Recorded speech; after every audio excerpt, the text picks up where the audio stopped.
আচ্ছা, তো সবাইকে এখান থেকে গুড মর্নিং, আসসালামু আলাইকুম।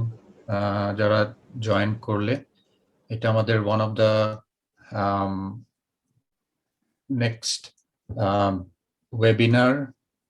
একটা IEEE thank you for arranging this.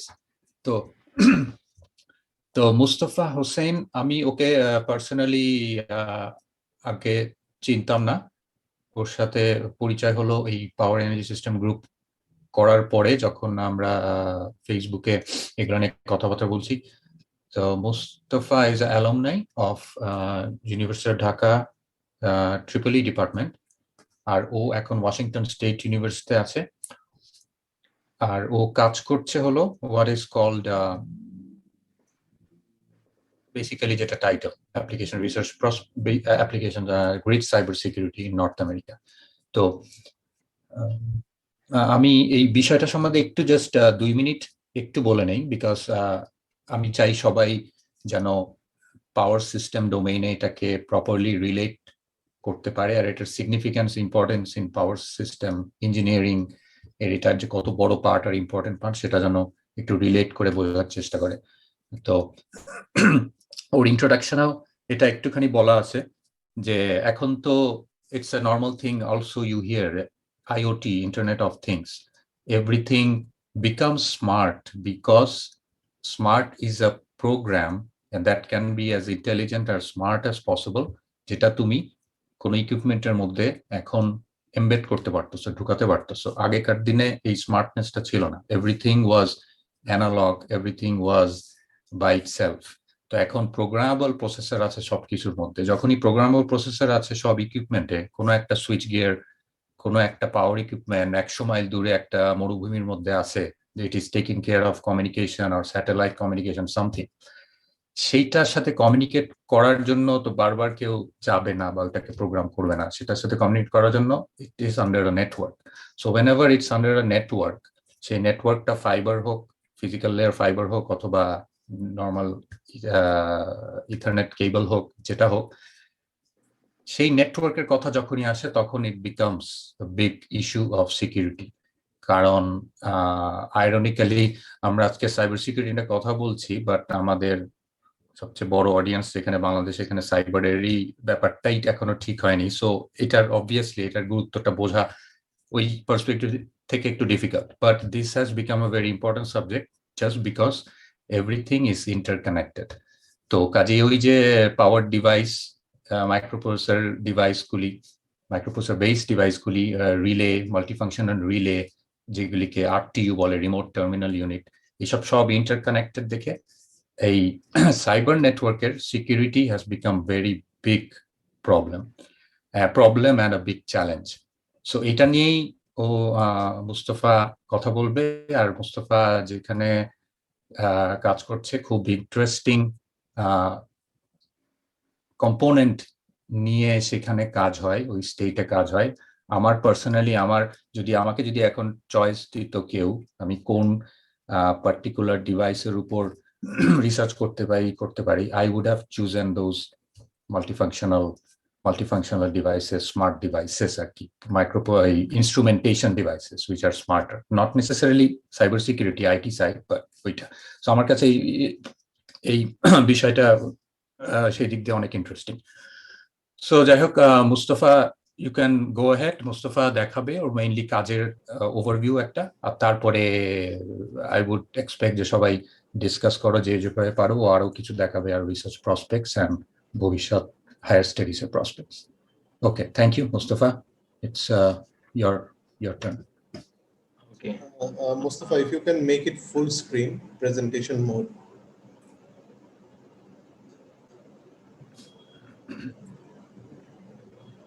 Okay. Yeah.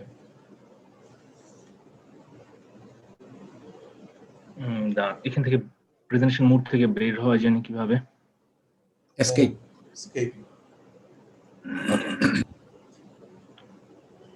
আচ্ছা আচ্ছা আজকে আচ্ছা, হ্যালো সবাইকে। প্রথম হচ্ছে হ্যালো দিয়ে নিচ্ছি। তো আজকে হচ্ছে আমার প্রেজেন্টেশনের টাইটেলটা হচ্ছে application and research prospects of smart grid cyber security in North America. তো আসলে আমিও এই রিসার্চ ডোমেনে খুব নতুন। সো আমিও এখনো হচ্ছে গিয়ে মানে অ্যাকচুয়ালি ইঞ্জিনিয়ারিং অ্যাপ্লিকেশন নিয়েই কাজ করতেছি, রিসার্চ করার চেষ্টা করতেছি এই লাইনে। তো প্রেজেন্টেশন আজকে দেওয়ার মেইন কারণটা হচ্ছে আ পাওয়ার সিস্টেমের সাইবার সিকিউরিটি বা পাওয়ার সিস্টেমের কমিউনিকেশন, নেটওয়ার্কিং এইসব নিয়ে কাজ বাংলাদেশে আসলে যখন আমি ছিলাম বা আমি যখন কাজ করতাম হুয়াওয়েতে, তখন আমি জানতাম না। তো আমি যখন এখানে আসছি তখনও আমি জানতাম না যে আমার আসলে অ্যাকচুয়ালি পাওয়ার সিস্টেম নিয়ে কাজ করতে হবে। আমি যখন আমার প্রফেসরকে অ্যাপ্রোচ করলাম, প্রফেসর আমি জানতাম যে আমার সাইবার সিকিউরিটি, কমিউনিকেশন, নেটওয়ার্কিং এই রিলেটেড কাজ করতে হবে। তো আমি যখন আসলাম, আসার পরে আমি জানতে পারলাম যে না আমার ফিজিক্যাল ডোমেইনটা হচ্ছে পাওয়ার সিস্টেম। পাওয়ার সিস্টেম ডোমেইনের সাইবার সিকিউরিটি, পাওয়ার সিস্টেম ডোমেইনের কমিউনিকেশন নেটওয়ার্ক নিয়ে কাজ করতে হবে। তো আজকে তারপর আমি কাজ শুরু করলাম। তো এখন আমার কাছে এই power system networking, power system cyber security খুব ইন্টারেস্টিং মনে হয়। তো আমি কন্টিনিউ করতেছি। তো আজকে প্রেজেন্টেশন দেওয়ার কারণটা হচ্ছে এটা যে হয়তো আমার ডিপার্টমেন্টের এখন যারা অডিয়েন্স আছে বা ডিপার্টমেন্টে অনেক স্টুডেন্ট আছে তাদের হয়তো অলরেডি এরকম আ ওরা অনেক কোয়ালিফাইড যারা হচ্ছে এই ডোমেইনে রিসার্চ করতে পারবে। কিন্তু জাস্ট তারা জানে না যে আসলে হচ্ছে এরকম একটা ডোমেইন আছে বা এই ডোমেইনে তারা রিসার্চ করতে পারবে। যাদের হয়তো অলরেডি হচ্ছে ওরা সি++ প্রোগ্রামিং ভালো জানে অথবা নেটওয়ার্কিং ভালো জানে অথবা সিকিউরিটি এসেনশিয়াল ভালো জানে। জাস্ট ওরা জানে না যে হচ্ছে গিয়ে এই জিনিসগুলোর অ্যাপ্লিকেশন পাওয়ার সিস্টেমে হয় এবং এখানে হচ্ছে গিয়ে বেশ ফান্ডিং আছে এবং প্রচুর স্টুডেন্ট রিক্রুট হয়। তো তাদের জন্য আসলে তাদের জন্য আমার প্রেজেন্টেশনটা যাতে তারা হচ্ছে গিয়ে এই জিনিসটা মানে বুঝতে পারে যে তারাও আসলে অলরেডি ওরা কোয়ালিফাইড এই ডোমেইনে এপ্লাই করার জন্য বা অ্যাপ্রোচ করার জন্য প্রফেসরদের। সো এটাই হচ্ছে আমার প্রেজেন্টেশনের আজকের মেইন আইডিয়া। তো আমি চেষ্টা করব যে হচ্ছে গিয়ে খুবই হাই লেভেল একটা ওভারভিউ দেওয়ার জন্য পাওয়ার সিস্টেম কি, সাইবার সিকিউরিটির বেসিক কনসেপ্টস গুলা কি, আমেরিকাতে পাওয়ার সিস্টেমটা কতটুকু ভালনারেবল বা অ্যাকচুয়ালি কতটুকু ইম্পোর্টেন্ট আর হচ্ছে অপরচুনিটি গুলা কি, কি। তো এটা হচ্ছে আমার আউটলাইন। ১ম এ হচ্ছে গিয়ে ৩ টা পার্টে আমি ভাগ করছি। ১ম টা হচ্ছে গিয়ে আমি স্মার্ট গ্রিড একটা ওভারভিউ দেওয়ার চেষ্টা করব। তারপর হচ্ছে সাইবার সিকিউরিটির বেসিক ওভারভিউস। তো ওইখানে হচ্ছে সাইবার সিকিউরিটি বেসিক ওভারভিউ তে আমি কিছু টুলস নিয়ে কথা বলব। আমি কিছু টুলস দেখাবো। যেগুলা একদম বেসিক এবং হচ্ছে গিয়ে ওপেন সোর্স টুলস যে কেউ ডাউনলোড করতে পারে। কিছু সিকিউরিটি ভালনারেবিলিটি নিয়ে কথা বলব, যেগুলো হচ্ছে যে কারো সাথে যেকোনো সময় হইতে পারে। বেসিক। তারপরে এগুলাকে আমি পাওয়ার সিস্টেমের সাথে রিলেট করার চেষ্টা করব। এবং সবশেষে হচ্ছে গিয়ে আমি কিছু অপরচুনিটির কথা বলব। এবং ওইখানে আসিফ ভাইও আমার সাথে কথা বলবেন। তো হচ্ছে গিয়ে পিএইচডি অপরচুনিটি আমি যখন ছিলাম স্টুডেন্ট ছিলাম, তখন আমি বেশ সার্চ করার পরে আমি আমার নিজের কিছু ডাটাবেস ছিল। আমি অনেক কিছু পাইছি। যেগুলো হচ্ছে গিয়ে হয়তো ইন্ডিভিজুয়াল কারো খুঁজতে গেলে হয়তো অনেক সময় লাগতো। বাট আমার কাছে আছে। সো হচ্ছে গিয়ে আমি এগুলো শেয়ার করব আরকি আস্তে, আস্তে বা আমি নামগুলা বলব কোথায়, কোথায় আপনারা খুঁজতে পারেন। Job opportunity, research opportunity Asif ভাইও কথা বলবেন আরকি। তো এইটাই হচ্ছে প্রেজেন্টেশন আজকে আউটলাইন। তো আমি হচ্ছে প্রেজেন্টেশন শুরু করি। আচ্ছা, স্মার্ট গ্রিড ওভারভিউ। তো এটা পার্ট 1 হচ্ছে স্মার্ট গ্রিড ওভারভিউ। তো স্মার্ট গ্রিড ওভারভিউ টা দেওয়ার আগে আমি হচ্ছে গিয়ে বেসিক্যালি পাওয়ার সিস্টেমটা কি সেটা একটু বলি। তো এটা হচ্ছে পাওয়ার সিস্টেম। খুব সিম্পল একটা ডায়াগ্রাম আমি হচ্ছে গিয়ে ইন্টারনেটে পাইছি। আমি এড করছি। তো পাওয়ার সিস্টেমটা অ্যাকচুয়ালি কি? পাওয়ার সিস্টেমটা হচ্ছে একটা নেটওয়ার্ক, পাওয়ার নেটওয়ার্ক। যেই নেটওয়ার্কটা ইউজ হয় পাওয়ার ফ্লো করার জন্য। কোত্থেকে কোথায় পাওয়ার ফ্লো হয়? পাওয়ার ফ্লোর সোর্সটা হচ্ছে জেনারেশন। ওইখান থেকে পাওয়ারটা জেনারেট হয় এবং হচ্ছে কনজিউমার বা আমি আপনি যারা হচ্ছে ইউজ করতেছি। এই জেনারেশন থেকে পাওয়ারটা প্রোডিউস করে আমার কাছ থেকে আমার বাসা পর্যন্ত পৌঁছানোর জন্য যে নেটওয়ার্ক সেই পুরো নেটওয়ার্কটাই কমিউনিটিভলি আমরা বলি পাওয়ার সিস্টেম। এটা একটা ফিজিক্যাল সিস্টেম। এই ফিজিক্যাল সিস্টেমে কিছু এসেনশিয়াল কম্পোনেন্ট আছে। এই কম্পোনেন্টের নামগুলো শুধু আমরা জানি তাইলেই হবে আমাদের। এই কম্পোনেন্ট গুলো হচ্ছে পাওয়ার প্ল্যান্ট যেখানে জেনারেটর গুলা থাকে। এখানে জেনারেশন হয়। ট্রান্সমিশন লাইন যেই লাইনগুলো হচ্ছে গিয়ে অনেক লম্বা লাইন জুড়ে ১০০ মাইল ২০০ মাইল জুড়ে হচ্ছে গিয়ে পাওয়ারটা ট্রান্সফর্ম করে হাই ভোল্টেজে। ডিস্ট্রিবিউশন লাইন যেগুলো হচ্ছে লো ভোল্টেজে আমার বাসা পর্যন্ত আসে এবং কিছু সাবস্টেশন। সাবস্টেশন গুলো হচ্ছে ইন্টারমিডিয়ারি পয়েন্ট। যেই পয়েন্ট গুলাতে হচ্ছে গিয়ে আমরা পাওয়ারের উপরে পাওয়ার ফ্লোটাকে আমরা মোর কন্ট্রোল বা মোর অবজারভেশন রাখতে পারি। এজন্য হচ্ছে আমরা কিছু ইন্টারমিডিয়েট পয়েন্টে সাবস্টেশন গুলো ইন্ট্রোডিউস করি। তো এগুলো হচ্ছে খুব মেইন কম্পোনেন্ট আমাদের পাওয়ার সিস্টেমের। তো পাওয়ার সিস্টেমে পাওয়ার প্ল্যান্ট থেকে জেনারেটর থেকে হচ্ছে গিয়ে পাওয়ারটা জেনারেট হয়। এটা স্টেপ আপ ট্রান্সফর্মারের মাধ্যমে হচ্ছে গিয়ে হাই ভোল্টেজের ট্রান্সমিশন লাইন ধরে ট্রান্সমিশন সাবস্টেশন হয়ে ডিস্ট্রিবিউশন সাবস্টেশনে পৌঁছায়। তারপর হচ্ছে ওইখানে আবার লো ভোল্টেজে কনভার্ট হয়ে আমাদের বাসায় পৌঁছায়। আমাদের বাসায় পৌঁছানোর পরে আমরা পাওয়ারটা ইউজ করি। এবং এই পুরোটাই হয় রিয়াল টাইমে। রিয়াল টাইমে বলতে হচ্ছে আমি বাসায় হচ্ছে লাইট জ্বালাইতেছি, তার মানে হচ্ছে গিয়ে এই লাইটের যে পাওয়ারটা এটা অলরেডি প্রোডিউস হচ্ছে। এটা not necessarily it's stored. So এটাই হচ্ছে একটা পাওয়ার সিস্টেম। পাওয়ারটা এইভাবেই কাজ করে। এটা হচ্ছে পাওয়ারের ফিজিক্যাল সিস্টেম। এখন হচ্ছে গিয়ে আমি আরেকটা ইম্পোর্টেন্ট কম্পোনেন্ট এটা নিয়ে একটু কথা বলে ফেলি। এটা হচ্ছে সাবস্টেশন। সাবস্টেশন জিনিসটা আসলে কি? সাবস্টেশন হচ্ছে আমরা ঢাকা শহরে যারা থাকি তারা সবাই দেখি এলাকাতেই সাবস্টেশন আছে। নীলক্ষেতের পাশে আজিজ মার্কেটের পাশে একটা সাবস্টেশন আছে। এটা হচ্ছে গিয়ে বছর ২ এক আগে আমি যখন আসি আমেরিকায় তার ঠিক ২ মাস আগে আগুন লাগছিল ওই জায়গায়। তো যাই হোক। তো সাবস্টেশন গুলা হচ্ছে গিয়ে আমি আগেই বলছি যে একটা ইন্টারমিডিয়ারি পয়েন্ট। যেই পয়েন্টে আমরা কিছু অপারেশন করতে পারি পাওয়ার ফ্লোর উপরে এবং হচ্ছে আমরা আ পাওয়ার ফ্লোটাকে অবজার্ভ করতে পারি। অনেক লম্বা লাইন জুড়ে পাওয়ারটাকে আমরা আননোটিসড এবং আনঅবজার্ভ না রেখে আমরা একটা ইন্টারমিডিয়েট পয়েন্ট এস্টাবলিশ করতে পারি। তো পাওয়ার সাবস্টেশন সাধারণত হচ্ছে গিয়ে ভোল্টেজটা আপ ডাউন করানো হয় অ্যাজ পার রিকোয়ারমেন্ট। কারেন্টকে এসি থেকে ডিসি করা হয় অ্যাজ পার রিকোয়ারমেন্ট। সাবস্টেশনে কিছু নেসেসারি কম্পোনেন্ট থাকে। কম্পোনেন্ট গুলো হচ্ছে circuit breaker, current transformer, potential transformer, metering system এইগুলা। সার্কিট ব্রেকার হচ্ছে গিয়ে সিম্পলি পাওয়ারের লোড যদি বেড়ে যায়, কোন ধরনের যদি দুর্ঘটনা না ঘটে এজন্য ইউজ করা হয়।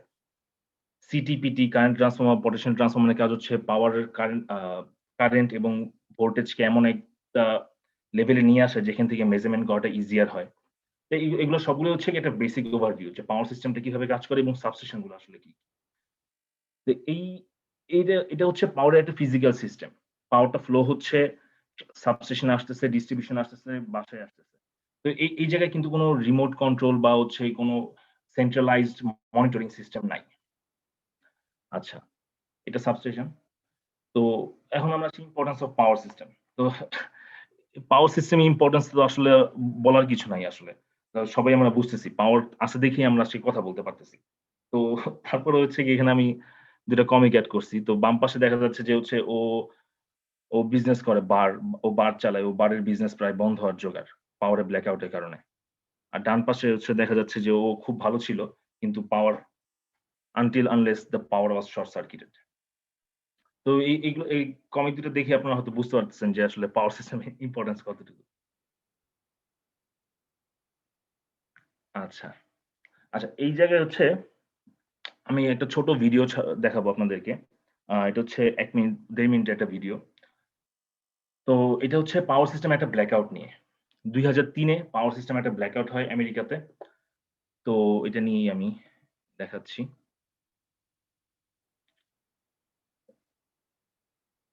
আপনারা সবাই আছেন তো আমার সাথে নাকি? হ্যালো? জি হ্যাঁ, স্যার। মোস্তফা আছি। হ্যাঁ, তুমি ভিডিও দেখো। আচ্ছা। হ্যাঁ, তো এটা হচ্ছে পাওয়ার সিস্টেমের ২০০৩ এর ইউএস ব্ল্যাকআউট। ওটা নিয়ে জাস্ট আমি শুরুর দিকে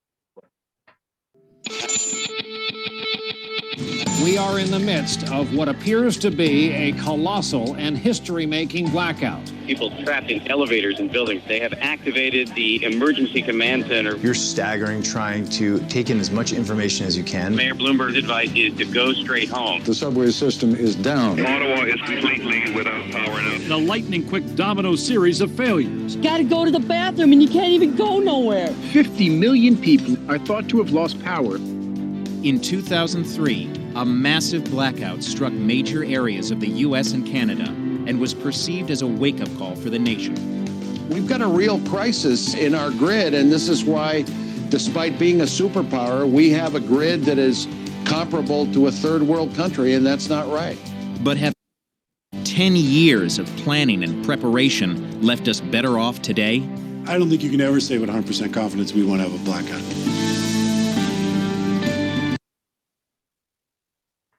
আচ্ছা, তো এই ভিডিও সাউন্ডটা ক্লিয়ার ছিল?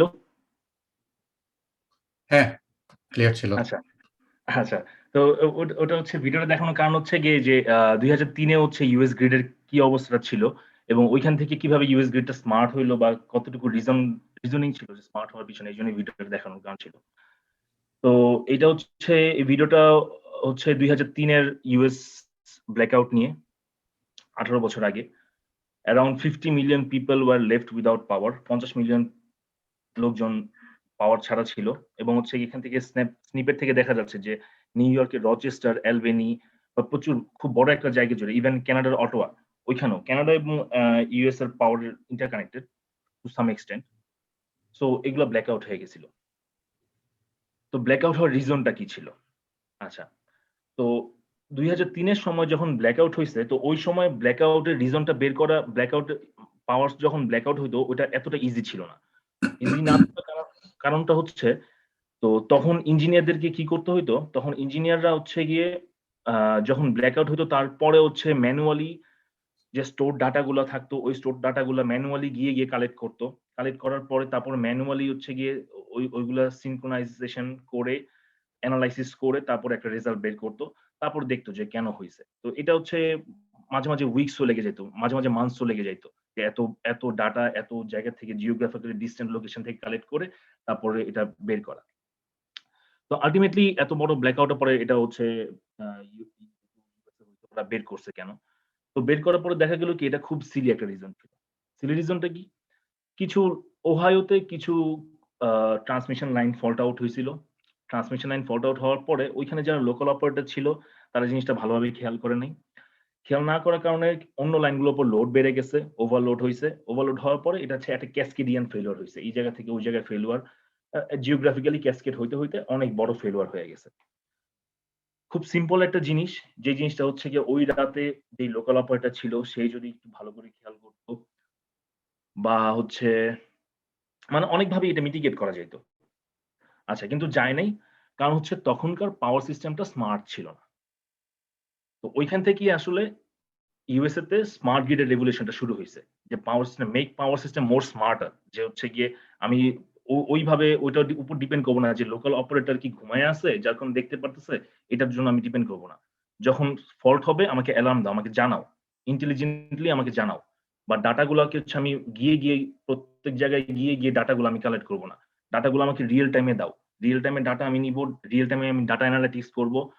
আমি প্রচুর অ্যালগরিদম ডেভেলপ করব, প্রচুর টুল ডেভেলপ করব, যে টুলগুলোকে আমাকে হচ্ছে প্রচুর ডাটা নিয়ে আমাকে সাথে, সাথে জানায় দিবে যে কি হচ্ছে। তো এইসব কারণ থেকেই পাওয়ার সিস্টেমটা স্মার্টার হওয়া শুরু করলো, স্মার্ট গ্রিড। তো এটাই হচ্ছে স্মার্ট গ্রিডের হওয়ার পিছনে পাওয়ার সিস্টেমের কাহিনীটা। তো এখানে আমি আসি একটা স্লাইটলি ডিফারেন্ট একটা কনসেপ্টে, সাইবার ফিজিক্যাল সিস্টেম। তো পাওয়ার সিস্টেম হচ্ছে একটা ফিজিক্যাল সিস্টেম। যখনই এটাকে আমি স্মার্ট করতে যাব এবং ইন্টেলিজেন্ট করতে যাব, তখনই স্মার্ট করতে গেলে আমাকে কি করতে হবে, ওই ফিজিক্যাল সিস্টেমের উপর একটা কমিউনিকেশন নেটওয়ার্ক বিল্ড করতে হবে, যাতে হচ্ছে গিয়ে আমি ওই ফিজিক্যাল সিস্টেমের ডাটাগুলা থ্রু কমিউনিকেশন নেটওয়ার্ক পাই এবং ওই ডাটাগুলাকে আমি অ্যানালাইটিক্স করে যাতে আমি কিছু রেজাল্ট বের করতে পারি, সেজন্য আমাকে সিস্টেমটা ইন্টেলিজেন্ট করতে হবে। তো যখনই হচ্ছে গিয়ে একটা ফিজিক্যাল সিস্টেমের একটা নেটওয়ার্ক ইনফ্রাস্ট্রাকচার বিল্ড হবে এবং ওই সিস্টেমটা একটু ইন্টেলিজেন্ট হবে, তখনই ওই সিস্টেমটাকে আমি বলবো সাইবার ফিজিক্যাল সিস্টেম। তার মানে আমার physical system, physical power plant গুলো যখনই কমিউনিকেশন নেটওয়ার্ক দিয়ে কানেক্টেড হবে এবং হচ্ছে গিয়ে ওই কমিউনিকেশন নেটওয়ার্কের মধ্যে দিয়ে প্রচুর ডাটা আসবে এবং ওই ডাটাগুলা আমি অ্যানালাইসিস করে আমি হচ্ছে গিয়ে অপারেটর যারা আছে তাদেরকে কিছু বলতে পারবো বিফোর হ্যান্ড, যে না এই তোমার সিচুয়েশনটা হচ্ছে এরকম, তুমি এখনই এই সার্কিট ব্রেকারটা অফ করো, open this circuit breaker, close this circuit breaker, তোমার স্টেটটা হচ্ছে এরকম পাওয়ারের, ওইখানে লোড বেড়ে গেছে, এখানে লোড কমে গেছে। তো আমি যখনই অপারেটরকে প্রোঅ্যাক্টিভলি এটা বলতে পারবো একটা ইন্টেলিজেন্ট সিস্টেম হিসাবে, তখনই হচ্ছে আমি নিজেকে সাইবার ফিজিক্যাল সিস্টেম বলবো। তো সাইবার ফিজিক্যাল সিস্টেমের এসেনশিয়াল কম্পোনেন্ট গুলো কি কি? একটা ফিজিক্যাল লেয়ার, একটা সাইবার লেয়ার। তো পাওয়ার সিস্টেমের ক্ষেত্রে এই যে আমি বাম পাশ ডান পাশে আপনারা দেখতে পারবেন, পাওয়ার সিস্টেমের ফিজিক্যাল লেয়ারটা হচ্ছে power plant, transmission, distribution, substation. আর সাইবার লেয়ারটা হচ্ছে ওভারলেইং কমিউনিকেশন নেটওয়ার্ক এবং কন্ট্রোল সেন্টার, যেটা একটা সেন্ট্রাল হাব, ওই হাবে সবগুলো ডাটা আসবে এবং আমি কন্ট্রোল করবো, একজন অপারেটর বসে থাকবে সবসময় দেখবে এবং ওইখানে প্রচুর অ্যালগরিদম রান করবে আমার, যেগুলো হচ্ছে যে অ্যালগরিদম গুলো হচ্ছে আমাকে বলবে যে হ্যাঁ এখন এটা হচ্ছে পাওয়ার সিস্টেমের স্টেট হচ্ছে এইটা, এই রিজনে লোডটা বেড়ে গেছে, সো তুমি ওইখানে লোড ব্যালেন্স করো, এইখানে জেনারেটর এখানে ক্যাসকেডিং এ ফেলিওর হচ্ছে, এখানে জেনারেশন কমাইতে হবে। তো এই জিনিসগুলো যখনই আমাকে বলবে, এটি হচ্ছে একটা কমপ্লিট সাইবার ফিজিক্যাল সিস্টেম। এবং পাওয়ার সিস্টেম হচ্ছে একটা সাইবার ফিজিক্যাল সিস্টেম। তো বাম পাশের ডায়াগ্রামে আপনারা দেখতে পারবেন যে সাইবার ফিজিক্যাল সিস্টেমের ইম্পর্টেন্ট কম্পোনেন্ট কি কি? Physical layer, cyber layer. Cyber লেয়ারে ইম্পর্টেন্ট কম্পোনেন্ট হচ্ছে কন্ট্রোল, নেটওয়ার্ক এবং কম্পিউটেশন। নেটওয়ার্কটা হচ্ছে কমিউনিকেশন নেটওয়ার্ক ইনফ্রাস্ট্রাকচার, যেটা আমি বললাম, যেমন ডিস্ট্রিবিউশন, ট্রান্সমিশন, জেনারেশন, এগুলো হচ্ছে পাওয়ার লাইন দিয়ে কানেক্টেড। সাথে সাথে হচ্ছে গিয়ে অপটিক্যাল ফাইবার দিয়েও কানেক্টেড, যাতে হচ্ছে আমি ডাটাগুলো আরো অপটিক্যাল ফাইবার বা ওয়াইফাই বা ওয়াইমেক্স আরো নানান ধরনের প্রোটোকল দিয়ে কানেক্ট, যাতে হচ্ছে আমি ওইখান থেকে ডাটা কালেক্ট করতে পারি। এটা হচ্ছে নেটওয়ার্ক। কম্পিউটেশনটা হচ্ছে এই যে ডাটা আমি কালেক্ট করব, তারপর ডাটাগুলোকে আমার কম্পিউট করতে হবে। ডাটা তো আমার কাছে অনেক আছে, এখন ডাটাটা আমাকে অ্যানালাইসিস করতে হবে নানান অ্যালগরিদম দিয়ে, যাতে হচ্ছে আমি ডাটার থেকে কিছু ইউজফুল ইনফরমেশন পাই। এটা হচ্ছে কম্পিউটেশন। তারপরে ইউজফুল ইনফরমেশন পাওয়ার পরে যাতে হচ্ছে গিয়ে আমি রিমোটলি বসে এই জিনিসটাকে কন্ট্রোল করতে পারি, এই জন্য আমার হচ্ছে একটা কন্ট্রোল লেয়ার। তো সাইবার লেয়ারটা হচ্ছে কন্ট্রোল, নেটওয়ার্ক এবং কম্পিউটেশন, এই তিনটা সাব ফেজে ডিভাইডেড। এবং দুইটা ইম্পর্টেন্ট কম্পোনেন্ট, একটা হচ্ছে সেন্সর, একটা হচ্ছে অ্যাকচুয়েটর। সেন্সর হচ্ছে কিছু ডিভাইস, একটা ডিভাইস ক্যাটাগরি, যেগুলো হচ্ছে পাওয়ার প্ল্যান্ট থেকে না পাওয়ার যে মেজারমেন্ট গুলো আছে, ভোল্টেজ, কারেন্ট, ফেজর অ্যাঙ্গেল, ওইগুলাকে সেন্স করে আমার সাইবার লেয়ারে পাঠায়। তাহলে সাইবার লেয়ারে আছে আমি থ্রু সেন্সর আমি ইনফরমেশন গুলো পাবো। এবং অ্যাকচুয়েটর হচ্ছে কি control, remote control enable device বলতে পারি আমরা। তো আমি ফিজিক্যাল প্ল্যান থেকে আমি মেজারমেন্ট গুলা থ্রু সেন্সর পাইলাম, পাওয়ার পরে আমি হচ্ছে কি এটাকে কম্পিউট করলাম, কন্ট্রোল করলাম, এবং কন্ট্রোল করলাম হচ্ছে আমি অ্যাকচুয়েটর দিয়ে আমি কিছু রিমোট কন্ট্রোল কমান্ড দিলাম, যে আমি বুঝতে পারতেছি এখন আমার এই সার্কিট ব্রেকারটা ক্লোজ করা উচিত, বা এটা ওপেন করা উচিত, লোড ব্যালেন্স করা উচিত। তারপর আমি কমান্ড দিলাম, ফিজিক্যাল প্ল্যান্ট এই কমান্ডটা নিল। তো এটা হচ্ছে হোল ওয়ার্কিং মেকানিজম। তো একটা সাইবার ফিজিক্যাল সিস্টেমে আসলে কি ধরনের অ্যাটাক হইতে পারে? ফিজিক্যাল অ্যাটাক হইতে পারে, তারপরে ইন্টিগ্রিটি অ্যাটাক হইতে পারে, কনফিডেন্সিয়ালিটি, অ্যাভেইলেবিলিটি অ্যাটাক হইতে পারে। তো আমি হচ্ছে গিয়ে খুব হাই লেভেল একটা কথা বলে দেই যে ইন্টিগ্রিটি, কনফিডেন্সিয়ালি, অ্যাভেইলেবিলিটি অ্যাটাক আসলে কি কি? ফিজিক্যাল অ্যাটাকটা আসলে কি? ফিজিক্যাল অ্যাটাক হচ্ছে গিয়ে কেউ ফিজিক্যাল প্ল্যান্টে গিয়ে হচ্ছে গিয়ে ভাঙিয়ে দিল একটা ট্রান্সফরমার, বা নষ্ট করে দিল, পুড়ায় দিল, এটা physical attack. Integrity attack, confidentially attack, availability attack, এটা হচ্ছে সাইবার রিলেটেড। যেমন কনফিডেন্সিয়াল অ্যাটাক হচ্ছে একটা কনফিডেন্সিয়াল ডাটা আমি হচ্ছে গিয়ে জানলাম, ক্যাপচার করে সবাইকে জানায় দিলাম। অ্যাভেইলেবিলিটি অ্যাটাক হচ্ছে গিয়ে আমি একটা সার্ভিস পাচ্ছিলাম, যেমন এই পাওয়ার প্ল্যান্ট থেকে আমি থ্রু কমিউনিকেশন নেটওয়ার্ক দিয়ে, সেন্সর দিয়ে আমি হচ্ছে একটা সার্ভিস পাচ্ছি, আমি এটা অ্যাভেইলেবল সার্ভিসটা, বাট আমি হচ্ছে গিয়ে সাইবার হ্যাক করে এই কমিউনিকেশন নেটওয়ার্কটাই ডাউন করে দিলাম আমার। এটা হচ্ছে অ্যাভেইলেবিলিটি অ্যাটাক। ইন্টিগ্রিটি অ্যাটাক হচ্ছে আমি ডাটা পাচ্ছি, যেমন আমার ভোল্টেজ মেজারমেন্ট হচ্ছে গিয়ে 5 ভোল্ট, 6 ভোল্ট। তো আমি একজন অ্যাটাকার, আমি কি করে দিলাম যে আমি ওই স্পেসিফিক টাইমে ভোল্টেজ মেজারমেন্টটা 5 ভোল্ট না করে চেঞ্জ করে 3 ভোল্ট করে দিলাম। যখনই 3 ভোল্ট করে দিব, তখনই হচ্ছে এই ডাটাটা যখনই আমার ডাটা অ্যানালিটিক্স সিস্টেমে যাবে, তখনই হচ্ছে গিয়ে ও হচ্ছে একটা ভুল আউটপুট দিবে আমার অপারেটরকে, এবং অপারেটর একটা ভুল ডিসিশন নিবে। এগুলো হচ্ছে বেসিক অ্যাটাক। তো এটা হচ্ছে সাইবার ফিজিক্যাল সিস্টেম। তো এখন আসি যে smart grid as a cyber physical system. আমি আগেই বলছি যে স্মার্ট গ্রিড হচ্ছে একটা ইম্পর্টেন্ট সাইবার ফিজিক্যাল সিস্টেম, এবং এটা হচ্ছে এইভাবে কাজ করে। আমি শুধুমাত্র এখানে দুটো ডায়াগ্রাম দিয়ে বোঝানোর চেষ্টা করতেছি। এইটা হচ্ছে আমার সাবস্টেশনটা। যেমন আমি প্রথম স্লাইডে এইগুলো ছিল আমার ডিস্ট্রিবিউশন সাবস্টেশন, ট্রান্সমিশন সাবস্টেশন। তো আমি যখন এখানে আসলাম, তখন আমি এটা রিলেট করি। এটা হচ্ছে সাবস্টেশনের ভিতরের ইকুইপমেন্ট গুলো কিভাবে থাকে সেটার একটা ডায়াগ্রাম। যেমন এখানে আমি ট্রান্সফরমার দেখতে পাচ্ছি, সিটিপিটি দেখতে পাচ্ছি। এই সিটিপিটি গুলা, এগুলো হচ্ছে ফিজিক্যাল ডিভাইস গুলা, এগুলা হচ্ছে ইন্টেলিজেন্ট সাইবার ডিভাইসের সাথে কানেক্টেড হয়। এগুলোকে বলা হয় আইইডি। আইইডি মানে হচ্ছে ইন্টেলিজেন্ট ইলেকট্রনিক ডিভাইস। এই ডিভাইস গুলো হচ্ছে রিমোট কন্ট্রোলেবল, এবং হচ্ছে গিয়ে নেটওয়ার্কটাকে অটোমেটেড করার ক্ষেত্রে খুব বিশেষ ভূমিকা রাখতে পারে। এবং হচ্ছে এই ডিভাইস গুলো কানেক্ট হয় ইথারনেট সুইচ দিয়ে। এগুলো হয়তো আপনারা সবাই চিনি। যেমন আমাদের বাসায় টিপি লিংকের সুইচ আছে। এই টিপি লিংকের সুইচের থেকে আরো বড় সুইচ, যেগুলো ইন্ডাস্ট্রিতে ইউজ হয়। এই সুইচ দিয়ে কানেক্ট হওয়ার পরে এটা হচ্ছে একটা গেটওয়ে রাউটার, বড় রাউটারের সাথে কানেক্টেড হয়, এবং ওই রাউটারটা কর্পোরেট 1 বা ইন্টারনেটের থ্রুতে কন্ট্রোল সেন্টারের সাথে কানেক্টেড হয়। এতে কি হয়, এই যে সিটিপিটি থেকে যে ভোল্টেজ কারেন্ট মেজারমেন্ট গুলো আসতেছে, সেগুলো হচ্ছে গিয়ে এইসব ইন্টেলিজেন্ট ইলেকট্রনিক ডিভাইসের মধ্যে আসবে। আসার পরে এই ডাটা গুলো হচ্ছে গিয়ে আমার এইচএমআই যাবে, এবং সাবস্টেশন থেকে আমি কন্ট্রোল করব, তারপরে কন্ট্রোল সেন্টারে যাবে। এই পুরা সিস্টেমটা যদি আমি এভাবে দাঁড়া করাতে পারি একটা ফিজিক্যাল সিস্টেমকে, তাইলে এটা হচ্ছে গিয়ে একটা সাইবার ফিজিক্যাল সিস্টেম হয় এবং হচ্ছে গিয়ে এটা পাওয়ার সিস্টেম থেকে স্মার্ট গ্রিডে চলে যায়। তো স্মার্ট গ্রিডের এক্সটেরিয়র আর্কিটেকচারটা হচ্ছে এরকম যে আমার সাবস্টেশন গুলাতে হচ্ছে আমার আ যখনই ফিজিক্যাল ডিভাইসটা, ফিজিক্যাল এনালগ ইনপুটটা, এনালগ কারেন্ট, এনালগ ভোল্টেজটা আমার হচ্ছে গিয়ে একটা ডিজিটাল ডিভাইসে আসবে এবং এই ডিজিটাল ডিভাইসে আসার পরে আমি তখন আর এনালগ আউটপুট দিব না। তখন আমি ডাটা সেন্ড করব। একজন ইঞ্জিনিয়ারের কাছে ওটা হচ্ছে একটা সিম্পল ডাটা। এই ডাটাটা আসতেছে এবং এই ডাটাটা আমি কন্ট্রোল সেন্টারে সেন্ড করব। কন্ট্রোল সেন্টার অনেক অ্যালগরিদম রান করবে। অ্যালগরিদম রান করে হিউম্যান মেশিন অপারেটর যে তাকে হচ্ছে কিছু রেজাল্ট দিবে এবং অপারেটর হচ্ছে ওই রেজাল্টের ভিত্তিতে কিছু অ্যাকশন নিবে। এই টোটাল কমিউনিটিভ আইডিয়াটাই হচ্ছে স্মার্ট গ্রিড। সো এই ২ টা ডায়াগ্রাম থেকে হচ্ছে গিয়ে আমি বোঝানোর চেষ্টা করছি। সেকেন্ড ডায়াগ্রামটাও কাইন্ড অফ সিমিলার। সেকেন্ড ডায়াগ্রামটা আরেকটু ইলাবোরেটেড। এখানে কয়েকটা সাবস্টেশন আছে এবং দেখা যাচ্ছে যে wind power plant, renewable energy, distributed energy এগুলো হচ্ছে কন্ট্রোল সেন্টারের সাথে কানেক্টেড। এবং কিছু প্রোটোকলের নাম দেওয়া আছে। এগুলো স্মার্ট গ্রিড স্পেসিফিক প্রোটোকল। এগুলো হচ্ছে এই স্লাইডে আছে। তো হচ্ছে যারা ইন্টারেস্টেড তারা পরে হচ্ছে গিয়ে আরো জানতে পারবে এগুলো নিয়ে। এইটা হচ্ছে একটা ব্লক ডায়াগ্রাম, যে ব্লক ডায়াগ্রামটা হচ্ছে গিয়ে স্মার্ট গ্রিড সাইবার ফিজিক্যাল সিস্টেমটাকে রিপ্রেজেন্ট করে। তো একদম প্রথম স্লাইডে আমি বলছিলাম যে স্মার্ট গ্রিড হচ্ছে জেনারেশন, ট্রান্সমিশন, ডিস্ট্রিবিউশন, কাস্টমার এইসব জায়গায় যায়। এবং যদি এটা হচ্ছে ফিজিক্যাল সিস্টেম এবং এটাকে যদি আমি স্মার্ট গ্রিডে কনভার্ট করি তাহলে আমার আরো কিছু ডোমেইন ইনক্লুড হয়। যেমন service provider, electricity market, operation.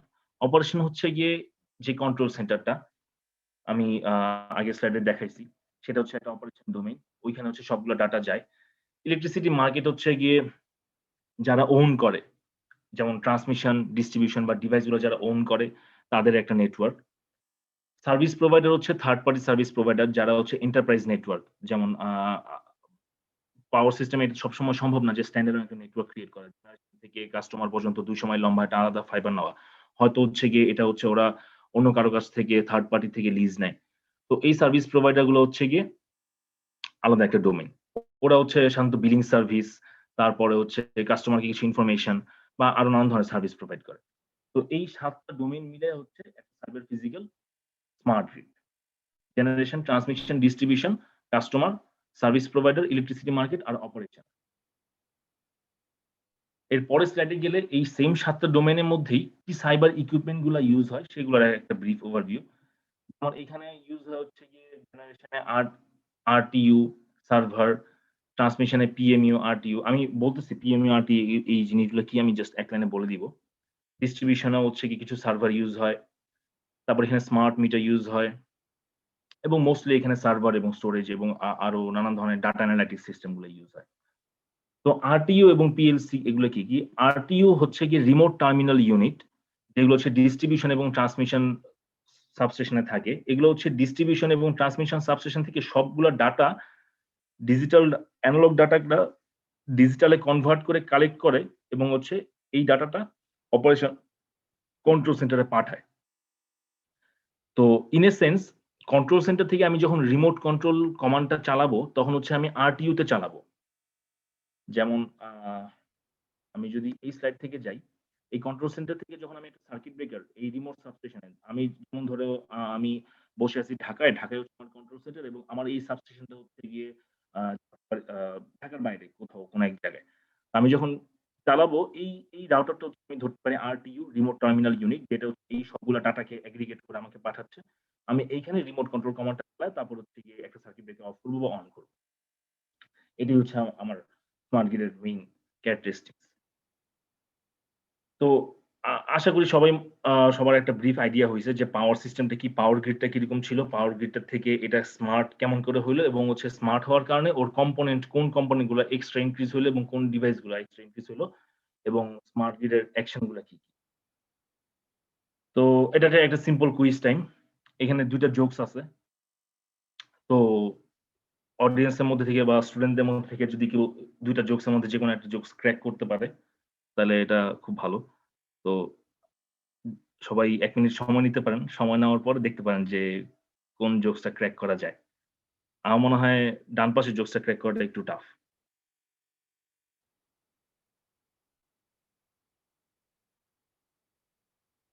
কেউ একজন বলো।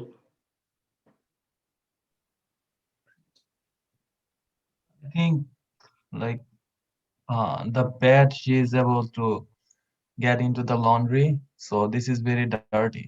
So this will take so many power, and it will take a great load on the power station. Is it like that? হ্যাঁ, হ্যাঁ, ঠিক আছে। এটা কে বলছে? আমি আমি শুনতেই আচ্ছা যাই হোক। হ্যাঁ, আর বাম পাশেরটা ইজি জোক যে ওরা বলতেছে যে ফান্ডিং ক্যান্সেল করে দেব, খালি এডুকেশনে আর স্মার্ট কিডে ফান্ডিং থাকবে। ঠিক আছে? তো এটাই হচ্ছে স্মার্ট কি। এটা হচ্ছে আমার পার্ট 1। আচ্ছা, এটা হচ্ছে আমার পার্ট 2। পার্ট 2 আমি শুরু করি। পার্ট 2 তে হচ্ছে আমি কিছু basic cyber security concept, basic কিছু টুল নিয়ে কথা বলবো, যেগুলো হচ্ছে স্টুডেন্টরা হয়তো ওপেন সোর্স এবং ডাউনলোড করে এখনই ইউজ করতে পারবে এবং খুবই ইন্টারেস্টিং টুল, যেটা হচ্ছে মজা পাবে ওরা। আমি আশা করতে পারি।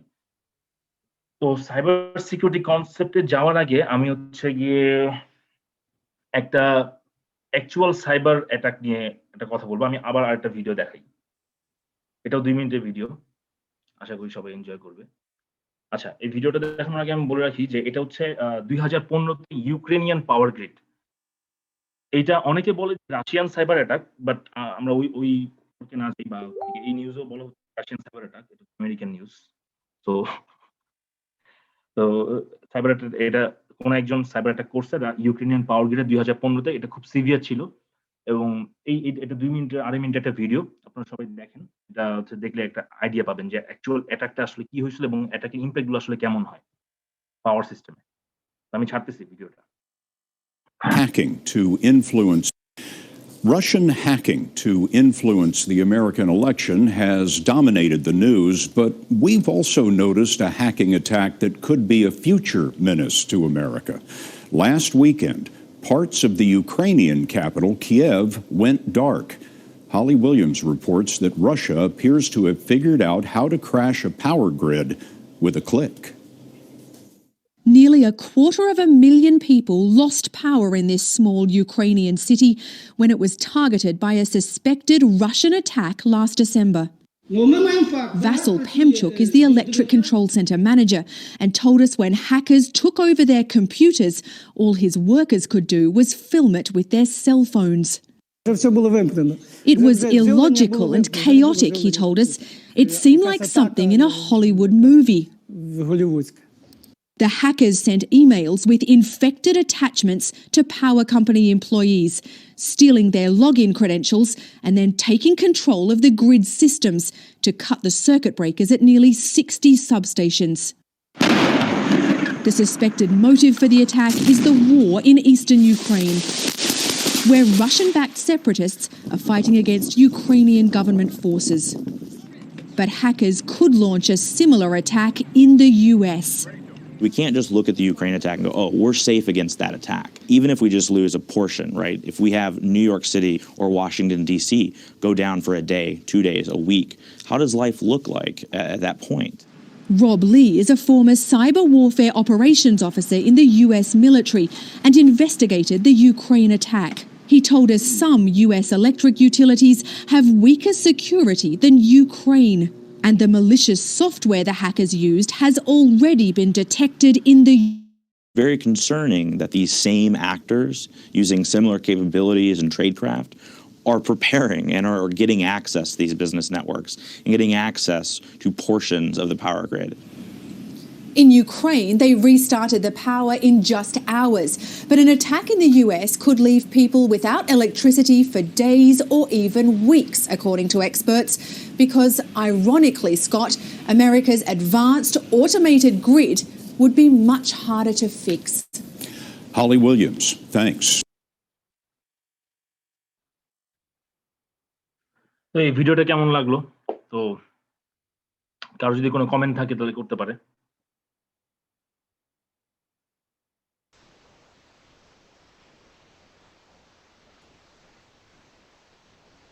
কারো কোনো কোয়েশ্চেন এই ভিডিও থেকে? এই আমি আসিফ, ওইটা আমি মিস করেছি হয়তো। ওইটা কি ইউএসএ তে অ্যাটাক হয়েছিল? না, ওটা হচ্ছে ইউক্রেনে অ্যাটাক হয়েছিল। ওকে, হ্যাঁ, তো এটা হচ্ছে অ্যাটাক ডায়াগ্রামটা। তো ওইটা ইউক্রেনে হচ্ছে 2015-তে অ্যাটাক হয়েছিল এবং ইউএস এর বলতেছে যে ওটা অ্যাটাক করছে রাশিয়া। আবার রাশিয়ার অনেক নিউজ চ্যানেল বলা হয় যে ওটা অ্যাটাক করছে ইউএস। যাই হোক, ওটা ওদের মানে ওটা নিয়ে আমরা কথা না বলি। তো ওটা খুবই সফিস্টিকেটেড এবং কোঅর্ডিনেটেড অ্যাটাক ছিল, যেটা হচ্ছে এবং হ্যাকারদের জন্য খুব বড় একটা সাকসেস ছিল যে ওই পাওয়ার সিস্টেমকে অ্যাটাক করে। তো আমি হচ্ছে ওই অ্যাটাকটা হচ্ছে স্টেপগুলো একটু ডেসক্রাইব করার চেষ্টা করি। যেমন ওই অ্যাটাকটা হচ্ছিল ইউক্রেন অ্যাটাক, এটা ডিসেম্বর 23, 2015-তে হয়েছিল। 2 দিন আউটেজ ছিল এবং নিয়ারলি 2 মিলিয়ন পিপল এফেক্টেড ছিল। তো অ্যাটাকটা আসলে কেমন? তো এটা হ্যালো হ্যালো হ্যালো, আসসালামু আলাইকুম। জি স্যার, আমি কিছু বলতে পারি? হ্যাঁ হ্যাঁ, ভাইয়া বলো।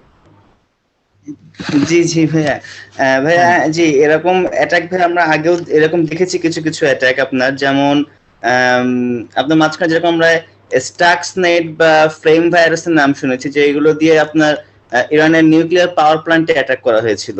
প্লাস সিমিলার একটা অ্যাটাকস আমরা দেখেছিলাম যে ব্র্যাকেট নামে একটা মুভিতে, যেখানেও দেখা যায় যে একটা চাইনিজ একটা নিউক্লিয়ার পাওয়ার প্ল্যান্টে এইভাবে অ্যাটাক করা হয়, যে পিএলসি তে অ্যাটাকটা করা হয় মূলত, যেটা করে মানে কন্ট্রোলটাকে হ্যাম্পার করে সেখানে একটা ডিজাস্টার ক্রিয়েট করা হয়।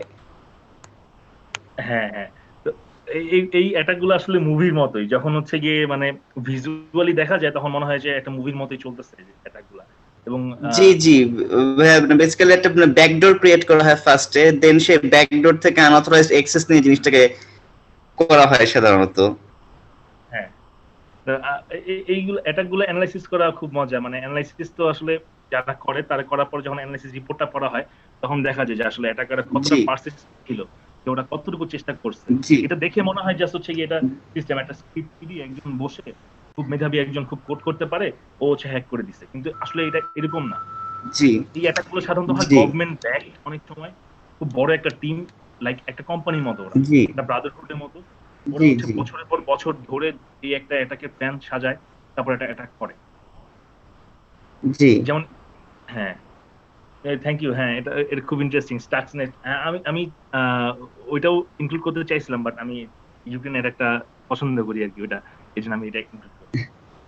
জি জি জি, আচ্ছা জি, প্লিজ কন্টিনিউ ভাইয়া। জি আচ্ছা, তা আমি ইউক্রেন অ্যাটাকটা একটু হচ্ছে আমি এক্সপ্লেন করি আসলে যে কিভাবে হয়েছে। তাহলে হচ্ছে গিয়ে আপনাদের মধ্যে আরেকটু ধারণা, যারা হচ্ছে জানেন না তারা আরেকটু ধারণা পাবেন। তো ইউক্রেন অ্যাটাকটা শুরু হয়েছে, অ্যাটাকের আগের কথাগুলো বলি, যে অ্যাটাক যেদিন হয়েছে তার আগের থেকে কি হয়েছে। তার আগে, অনেক আগের থেকেই হচ্ছে ইউক্রেন অ্যাটাকে পাওয়ার গ্রিডে যারা কন্ট্রোল অপারেটর আছে বা যারা জব করে, তাদের কাছে এরকম ফিশিং ইমেল আসছে। ফিশিং ইমেল মানে হচ্ছে গিয়ে এমন ধরনের ইমেল, যে ইমেলের মধ্যে একটা পিডিএফ ইনক্লুড করা থাকে, ওই বা একটা মাইক্রোসফট ওয়ার্ড ডকুমেন্ট ইনক্লুড করা থাকে। ওই মাইক্রোসফট ওয়ার্ড ডকুমেন্টে আমি হচ্ছে গিয়ে একটা প্রোগ্রাম ইনফিউজ করে বা এমবেড করে দিতে পারি, যেই তাহলে কি হবে, আপনি যখন মাইক্রোসফট ওয়ার্ড ডকুমেন্টটা ডাউনলোড করবেন, সাথে সাথে ওই প্রোগ্রামটা আমার পিসিতে ইনস্টল হয়ে যাবে। তো পিসিতে ইনস্টল হয়ে গেলে আমি আপনার পিসি থেকে ডাইনামিক্যালি কিছু ইনফরমেশন পাওয়া শুরু করব। এটাকে বলে ফিশিং ইমেল। যেমন এইগুলা খুবই ইজিয়ার, এবং এগুলা হচ্ছে গিয়ে ফিশিং ইমেল হচ্ছে গিয়ে one of the most common sources of cyber attack. যে আপনারা হয়তো জানানো না, কিন্তু প্রত্যেকেরই অফিসিয়াল ইমেইলে প্রচুর ফিশিং ইমেল আসে, এবং এগুলার সাথে পিডিএফ গুলো অ্যাটাচ করা থাকে, এবং আপনাদেরকে হচ্ছে সযত্নে এই পিডিএফ গুলা ক্লিক না করে থাকতে হবে। আপনি যে কোনো একটা পিডিএফ ক্লিক করছেন, পিডিএফ ক্লিক করার সাথে সাথে আপনার পিসিতে একটা প্রোগ্রাম ইনস্টল হয়ে যেতে পারে, যেটা হচ্ছে পারসিস্টেন্ট থাকতেই পারে। এখন আপনার যদি হচ্ছে কোনো ইম্পর্টেন্ট কোথাও যদি আপনার লগইন ক্রেডেনশিয়াল থাকে, তাহলে হচ্ছে গিয়ে এটা আপনার জন্য খুবই মানে হ্যাম্পারিং। তো ইউক্রেন এটাই হয়েছে। ইউক্রেনে হচ্ছে গিয়ে ইমেল পাঠাইছে, এবং কন্ট্রোল সেন্টারে একজন অপারেটর কোনো একদিন কোনো এক সময় ওই ইমেলটা খুলছে। ইমেল খোলার পরে মাইক্রোসফট ওয়ার্ড ডকুমেন্টে ক্লিক করছে, এবং সাথে সাথে তার পিসিতে ব্ল্যাক এনার্জি নামে একটা ব্যাকডোর ক্রিয়েট হয়ে গেছে। আচ্ছা, ক্রিয়েট হয়ে যাওয়ার পরে অ্যাটাকাররা ওর পিসির ক্রেডেনশিয়ালটা পেয়ে গেছে, এবং ওই পিসিতে কি হচ্ছে না হচ্ছে জানতে পারছে। এখন অ্যাটাকারদের টার্গেট ছিল, ও তো পাইছে অপারেটরের পিসি ক্রেডেনশিয়াল। এখন ওদের দরকার ছিল অপারেটর যখন স্ক্যাডা বা কন্ট্রোল সেন্টার নেটওয়ার্কে ঢুকে ভিপিএন দিয়ে ওই ক্রেডেনশিয়ালটা নেওয়া, যাতে হচ্ছে ওরা কন্ট্রোল সেন্টার নেটওয়ার্কটা বা সাবস্টেশনের কন্ট্রোল সেন্টারটা যাইতে পারে। তো অ্যাটাকার এরকম প্রায় অনেক দিন ধরে ওরা হচ্ছে গিয়ে এরকম দেখতে এক সময় ওর হচ্ছে উইন্ডোজ এর কিছু ডিফল্ট কনফিগারেশন আছে, উইন্ডোজ ডোমেইন কন্ট্রোলার, তারপরে আরো কিছু কিলগার মানে হচ্ছে গিয়ে আমি যদি একটা প্রোগ্রাম আপনার পিসিতে ইনস্টল করি, তাহলে হচ্ছে আপনি আপনার পিসিতে কি কোন জায়গায় কোন কি চাপতেছেন সেটার একটা রিপোর্ট আমার কাছে চলে আসবে। তো আপনি যদি হচ্ছে গিয়ে গুগলে গিয়ে কোন একটা ওয়েবসাইটে গিয়ে আপনার ইউজার নেম এবং পাসওয়ার্ডটা চাপেন, তাহলে হচ্ছে গিয়ে আপনি ইউজার নেমে যে কোন কিগুলো আপনি চাপছেন এটা আমার কাছে চলে আসবে। তাহলে আমি ক্রেডেনশিয়ালটা পেয়ে যাব। তো সামহাউ ওরা হচ্ছে গিয়ে এতটাই পারসিস্টেন্ট ছিল যে ওরা ওই স্ক্যাডা বা কন্ট্রোল সেন্টারের ভিপিএন এর ক্রেডেনশিয়ালটা পেয়ে গেছে। তো ওদের কাছে যখন সব ক্রেডেনশিয়াল চলে আসছে, তখন ওরা কি করছে, ওরা কন্ট্রোল সেন্টার বা সাবস্টেশনে ঢুকে সাবস্টেশনে ইউপিএস গুলা যেগুলো ব্যাকআপ পাওয়ার সাপ্লাই, ব্যাটারি বা আরো কিছু জিনিসপত্র থাকে ওইখানে, ওইগুলা রিকনফিগার করে ফেলছে। রিকনফিগার এমন ভাবে করছে যাতে হচ্ছে মেইন পাওয়ারটা যখন চলে যায় যাতে হচ্ছে ওরা ওটা সাপ্লাই দিতে না পারে। এবং রিকনফিগার করার পরেও অপারেটররা টের পায় নাই, কারণ হচ্ছে গিয়ে তখনও মেইন পাওয়ার ব্ল্যাকআউট হয় নাই। সবকিছু ঠিকভাবে চলতেছিল, যার কারণে হচ্ছে ওরা ইউপিএসটা টেস্ট করে নাই। তো এগুলো হচ্ছে অ্যাটাকের আগের দিন না, অ্যাটাকের আগে হচ্ছে ওরা সিস্টেমটা সেট আপ করে রাখছে। তো অ্যাটাকের দিন কি হয়েছে? অ্যাটাকের দিন ওরা হচ্ছে গিয়ে স্ক্যাডাতে লগ ইন করছে, ওদের কাছে ক্রেডেনশিয়াল আছে। লগ ইন করার পরে ওরা যে ইউপিএসটা রিকনফিগার করছিল ওটাকে ডিসেবল করে দিছে, যাতে মেইন পাওয়ার চলে গেলে ইউপিএস আর কোনো কাজে না দেয়। তারপরে হচ্ছে ওরা টেলিফোন কল সেন্টার, যেটা এটা ডিডস অ্যাটাক বলে, ডিস্ট্রিবিউটেড ডিনায়াল অফ সার্ভিস, মানে আপনার সার্ভিস অ্যাভেলেবেল থাকবে না।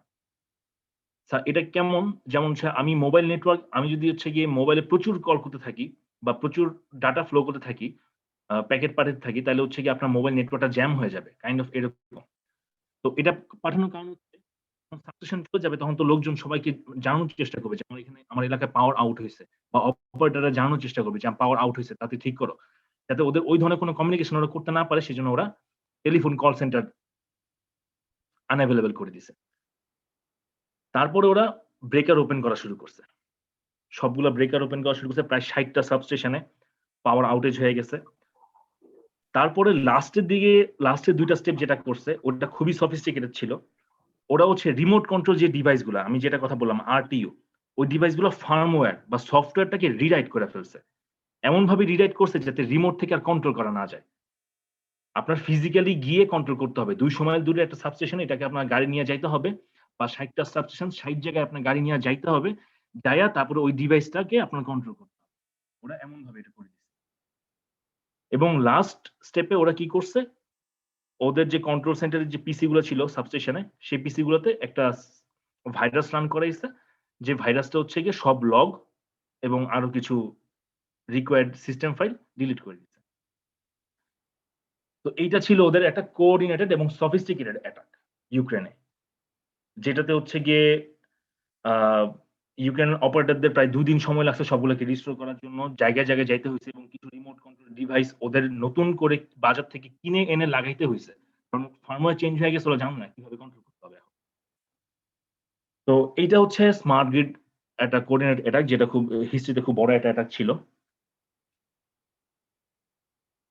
তো যখন আপনারা হচ্ছে স্মার্ট গ্রিড সাইবার সিকিউরিটি বা স্মার্ট গ্রিড কমিউনিকেশন নেটওয়ার্ক নিয়ে রিসার্চ করতে আসবেন বা রিসার্চ করবেন, তখন আপনাদের হচ্ছে এই ধরনের লিটারেচার যেগুলো একটু পড়তে হবে বা জানতে হবে, এবং হচ্ছে গিয়া সিমিলারলি এই ধরনের কাজগুলোই করতে হবে। আপনাদেরকে নিজেদের একটা টেস্ট বেড বানাইতে হবে, টেস্ট বেড বানায় এই অ্যাটাকগুলো পারফর্ম করে দেখতে হবে যাতে হচ্ছে গিয়ে অ্যাটাকগুলোকে কিভাবে প্রিভেন্ট করা যায়। এটাই হচ্ছে গিয়ে এক ধরনের একটা রিসার্চ ডোমেইন। তো আমি হচ্ছে গিয়ে কিছু সাইবার অ্যাটাকের টাইপ বলবো, আর এখানে অনেকগুলো আছে, আমি এতগুলো বলবো না, আমি জাস্ট 2-1টা বলবো। যেমন ফিশিং, এটা খুবই কমন, এবং হচ্ছে গিয়ে এটাতে প্রায় প্রচুর লোক ইম্প্যাক্টেড হয়, এবং এটা খুবই ইজিয়ার। যেমন আমি একজন ট্রাস্টেড পার্টি, এখন আমি হচ্ছে গিয়ে মেল চালাচালি করতেছি, আমি মেলের মধ্যে পিডিএফ দিচ্ছি, যেমন কৌশিক বা আরেকজন আছে মালিহা, ও হচ্ছে আমি একটা পিডিএফ অ্যাটাচ করলাম, ও পিডিএফটা নামাইলো, এবং পিডিএফ এর মধ্যে আমি একটা ম্যাক্রো প্রোগ্রাম কোড করে দিলাম, ওর পিসির আমি একটা কন্ট্রোল পেয়ে গেলাম। তো যাই হোক, আমি একটা ট্রাস্টেড পার্টি, তো আমার পিডিএফ ওপেন করতেই পারে, এবং আমি এই কাজটা করব না। ঠিক আছে? তো আমার কথা না, তো এই জায়গায় হচ্ছে গিয়ে অনেকেই এই কাজটা করতে পারে, এবং এটা খুব কমন এবং খুবই ইজিয়ার। আপনি ইন্টারনেট ঘাটলেই একটা প্রোগ্রাম পাবেন, এবং ওই প্রোগ্রামটাকে একটু রিরাইট করে কোড করলেই হচ্ছে আপনি এটা ম্যাক্রো করতে পারবেন, এবং হচ্ছে এটা ফিশিং ইমেল দিতে পারবেন। এটা যে কেউ করতে পারে, এবং হচ্ছে এবং প্রচুর লোক এই ফিশিং ইমেইলে, প্রচুর লোক এই মাইক্রোসফট ওয়ার্ডে বা পিডিএফ এ ক্লিক করে ধরা খায়। তো এইটা হচ্ছে ফিশিং। এটা হচ্ছে গিয়ে সবাই আপনারা কশাস থাকবেন যে হচ্ছে গিয়ে এই ধরনের যখনই একটা ইমেল আসবে সাসপিশিয়াস ইমেল, কোনো একটা লিংক বা কোনো একটা পিডিএফ বা কোনো একটা ওয়ার্ড ক্লিক করার আগে অনেকবার চিন্তা করবেন যে এটা কে পাঠাইছে, এটা কি পাঠানোর কথা ছিল নাকি, বা এখানে কি থাকতে পারে। এটা আপনি ক্লিক করার পরে আপনি যদি হচ্ছে গিয়ে পিসি রিস্টার্ট দেন বা পিসি বন্ধ করে রাখেন তাইলে যে চলে যাবে তা না, এটা সবসময় থাকবে আনলেস আপনি যদি না জানেন যে হচ্ছে গিয়ে এই প্রোগ্রামটা কিভাবে আপনার ডিসেবল করতে হয়। তো এটাতে সবাই খুব সাবধান থাকা উচিত। আরেকটা হচ্ছে man in the middle attack. Man in the middle attack এটা হচ্ছে খুবই পুরনো, খুবই কমন এবং খুবই ইউজড একটা অ্যাটাক, এবং এটা সবসময় হয়। এই অ্যাটাকটা কিরকম? এটা হচ্ছে গিয়ে আমি এবং একজন সেন্ডার এবং একজন রিসিভার কথা বলতেছে, মাঝখানে একজন ঢুকে এই ডাটাগুলাকে অবজার্ভ করতেছে বা ক্যাপচার করতেছে। এটাই হচ্ছে man in the middle attack. তো আমি এইখানে কিছু সাইটের ইনফরমেশন দিছি। এই সাইটগুলোতে গেলে আপনারা খুবই ইন্টারেস্টিং কিছু জিনিস পাবেন। যেমন হচ্ছে গিয়ে এখানে একটা সাইট আছে www.shodan.io। ওই জায়গায় গেলে আপনারা পুরা পৃথিবীতে যতগুলা ভালনারেবল ডিভাইস বা ওপেন আইপি, ওপেন পোর্ট সহ ডিভাইস আছে, ওই ডিভাইসগুলো একটা লিস্ট পাবেন। তারপরে ওই ডিভাইসগুলোতে আপনারা হচ্ছে গিয়ে একটা আপনারা চেষ্টা করতে পারবেন যে ডিভাইসগুলোতে আপনি ঢুকতে পারেন নাকি। যদি ঢুকে পড়তে পারেন তাহলে তো হচ্ছে গিয়ে ওই আপনি অলরেডি হ্যাক করে ফেলছেন। তারপর হচ্ছে গিয়ে আরেকটা হচ্ছে national vulnerability database of US. ওইখানে আপনি এই লিঙ্কটাতে এখানে গেলে হচ্ছে আপনি পুরা পৃথিবীতে ঘুইটা যাওয়া বা পুরো পৃথিবীতে যত ধরনের নেটওয়ার্ক ডিভাইস বা যত কিছু আছে সবগুলোর একটা ভালনারেবিলিটি ডাটাবেস আপনি পাবেন, যে কোন ডিভাইস কোন জায়গাটা কোন জিনিসটা ভালনারেবল। একটা উইন্ডোজ 10 এর কোন পোর্শনটা ভালনারেবল, কোন জায়গায় আপনি উইন্ডোজ 10 টাকে অ্যাটাক করতে পারেন, কোন জায়গায় আপনি লিনাক্স এর সাবসিস্টেমটাকে অ্যাটাক করতে পারেন, বা জুমের কোন ফিচারটা, কোন ভার্সনের কোন ফিচারটা অ্যাটাকেবল, এইগুলো আপনি ইনফরমেশন পাবেন। লাস্টে যে লিঙ্কটা এটা হচ্ছে গিয়ে মাইটার কর্পোরেশন, এটা হচ্ছে নন অর্গানাইজেশন। ওইখানে গেলে আপনি আরো এরকম খুব মজা জিনিস পাবেন, যে অ্যাটাকারদের প্রোফাইল পাবেন, অ্যাটাকাররা কিভাবে অ্যাটাক করছে, এই ধরনের জিনিসপত্র পাবেন। তো এই স্লাইডগুলোতে হচ্ছে আপনারা এই ওয়েবসাইটগুলোতে যেতে পারেন, এটা খুবই ইন্টারেস্টিং হবে। আচ্ছা, এইখানেও এটা হচ্ছে একটা থিওরিটিক্যাল স্লাইড, একটু কষ্ট করে আমি বলে ফেলি যাতে হচ্ছে গিয়ে আপনাদের একটা আইডিয়া থাকে। একটা সাইবার অ্যাটাকের সাইকেল। সাইবার অ্যাটাকটা আসলে কিভাবে হয়? সাইবার অ্যাটাকের সাইকেলটা হচ্ছে 4টা। এটা হচ্ছে রিকনেসেন্স, মানে হচ্ছে প্রথমে আপনি অ্যানালাইসিস করা, যে আপনি দেখতেছেন যে একজন আপনি খুঁজে বের করলেন যে হচ্ছে গিয়ে ওই পাওয়ার প্ল্যান্টে এই লোকটা কাজ করে, আপনি এই লোকটাকে ফলো করতেছেন, সোশ্যাল মিডিয়াতে ফলো দিচ্ছেন, এই জায়গায় ফলো দিচ্ছেন, আপনি সবসময় দেখতেছেন যে ও কি করে, ও কিভাবে কাজ করে। তারপর হচ্ছে গিয়ে ওর পরে ফেজ হচ্ছে স্ক্যানিং। আপনি যখন ওর লোক সঙ্গে অনেক ইনফরমেশন পাইলেন, তারপরে আপনি দেখলেন যে ওই লোকের আরো কিছু পার্সোনাল ইনফরমেশন, ও কি ধরনের ডিভাইস ইউজ করে, ও বাসায় যে থাকে ওর নেটওয়ার্ক আইপি কি, পোর্ট কি, ও কি ধরনের সার্ভিস গুলো ইউজ করে, কোন ধরনের সাইট গুলোতে যায়। তারপর হচ্ছে এক্সপ্লয়টেশন, যেমন হচ্ছে ফিশিং ইমেল দিয়ে কিছু ভাইরাস ইনস্টল করা, তারপরে man in the middle attack করা, রিপ্লে অ্যাটাক করা। তারপর হচ্ছে মেইনটেনিং অ্যাক্সেস, যে আপনি একটা সবকিছু জানলেন, ওই লোককে চিনলেন, আপনি ফলো করলেন, ওই লোকের নেটওয়ার্ক ডিভাইসের আইপি পাইলেন, তারপর হচ্ছে আপনি একটা প্রোগ্রাম ইনস্টল করে দিলেন, যে প্রোগ্রাম দিয়ে এখন আপনি যতদিন মন চায় ততদিন হচ্ছে ওই লোকের সব প্রোফাইল সবকিছু আপনি ইনফরমেশন দেখতে পারবেন। এটা হচ্ছে একটা বেসিক সাইবার অ্যাটাক সাইকেল। সব ধরনের সাইবার অ্যাটাক গুলো এই সাইকেল মেইনটেইন করেই হয় মোরলেস। আচ্ছা, আমি আমার ম্যান ইন দ্য মিডল অ্যাটাকে ফিরে আসি। Man in the middle attack হচ্ছে আমি আগে বলছিলাম যে এটা হচ্ছে একটা লেজিটিমেট ক্লায়েন্ট এবং হচ্ছে ইন্টারনেট। আপনি লেজিটিমেট ক্লায়েন্ট এবং ইন্টারনেটের মাঝখানে এমন একজন অ্যাটাকার যে হচ্ছে গিয়ে আপনি দুইজনের ট্রাফিক অবজার্ভ করতেছেন। তো ম্যান ইন দ্য মিডল অ্যাটাকটাকে আমি স্মার্ট গ্রিডে নিয়ে আসি। এটা হচ্ছে আমার নিজে বানানো একটা টেস্ট বেড। এই টেস্ট বেডের মধ্যে হচ্ছে আমি সাধারণত নানান ধরনের অ্যাটাক গুলা পারফর্ম করি। তো এই টেস্ট বেডে দেখা যাচ্ছে যে এখানে হিউম্যান মেশিন অপারেটরের ক্লায়েন্ট এবং হচ্ছে এখানে একটা গেটওয়ে রাউটার, এগুলো হচ্ছে একটা একই নেটওয়ার্কে আছে, এবং আমি একটা অ্যাটাকার। আমি হচ্ছে গিয়ে এই দুজনকেই বোকা বানাচ্ছি, যে ওরা মনে করতেছে ওরা নিজেদের মধ্যে ডাটা ট্রান্সফার করতেছে, কিন্তু না, আসলে ওরা ডাটা ট্রান্সফার করতেছে আমার মধ্যে দিয়ে। এবং এই ডাটাটা আমি কিভাবে ক্যাপচার করতেছি, এই যে ওয়ারশার্ক একটা টুল আছে, ওই টুল দিয়ে আমি ক্যাপচার করতে পারতেছি। যেমন আমি যদি এখানে দেখাই, এই যে এখন আমার ওয়ারশার্ক চালু আছে, তো এই ওয়ারশার্ক চালু থাকার কারণে আপনারা দেখতে পারবেন যে এখন আমি অ্যাটলিস্ট স্পেসিফিক কি ডাটা ট্রান্সফার করতেছি, কোন ধরনের প্রোটোকল দিয়ে ট্রান্সফার করতেছি, কিভাবে যাচ্ছে। তো আমার জুমের কলের হচ্ছে কি ডিটেলস ডাটা ট্রান্সফার আমি এখান থেকে ধরতে পারবো।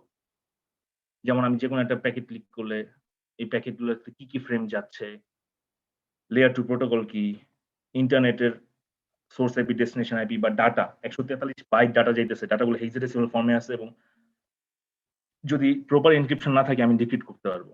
তো এই ওয়ারশার্ক টুলটা হচ্ছে ওপেন সোর্স, এটা টাকা দিয়ে কিনতে হয় না, এটা আপনার যে কেউ যে কোনো সময় ডাউনলোড করতে পারবেন এবং ডাউনলোড করার পরে আপনারা হচ্ছে আপনাদের ল্যাপটপ বা অন্য একজনের ল্যাপটপ বা যে কারো বা নিজেদের ডাটাই ক্যাপচার করতে পারবেন আর কি।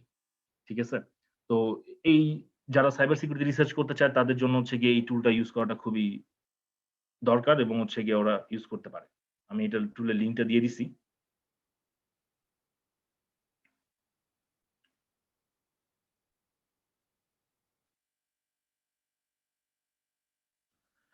তো যাই হোক, এইটা হচ্ছে গিয়ে সাইবার অ্যাটাকের বেসিক ফাংশন গুলো এবং এই সাইবার অ্যাটাক গুলো এখন স্মার্ট গ্রিডে কিভাবে হয় আমি ছোট্ট করে একটু বলে দিব। স্মার্ট গ্রিডের ডিফারেন্ট কম্পোনেন্ট গুলো তো আছে, আপনারা জানেন, জেনারেশন, ট্রান্সমিশন, ডিস্ট্রিবিউশন, কনজাম্পশন। ওই জায়গায় হচ্ছে নানান ভাবে হচ্ছে গিয়ে অ্যাটাক গুলো আমরা পারফর্ম করতে পারি নানান জায়গায়। তো এগুলো স্লাইডের মধ্যে আছে, এগুলো থিওরিটিক্যাল কথা, আমি হচ্ছে এগুলো নিয়ে আর বেশি কথা বলবো না, আপনার স্লাইড থেকে দেখতে পারেন যে আমি ব্যাড কমান্ড দিতে পারি। আমি কন্ট্রোল সেন্টার থেকে একটা কমান্ড দিলাম যে ওপেন ব্রেকার, আর মাঝখানে আমি বসে এই কমান্ডটাকে আমি চেঞ্জ করে দিলাম যে না এটা ক্লোজ ব্রেকার।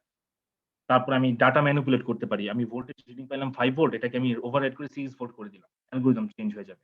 তো এই ধরনের অ্যাটাকগুলো স্মার্ট গ্রিডে হয়।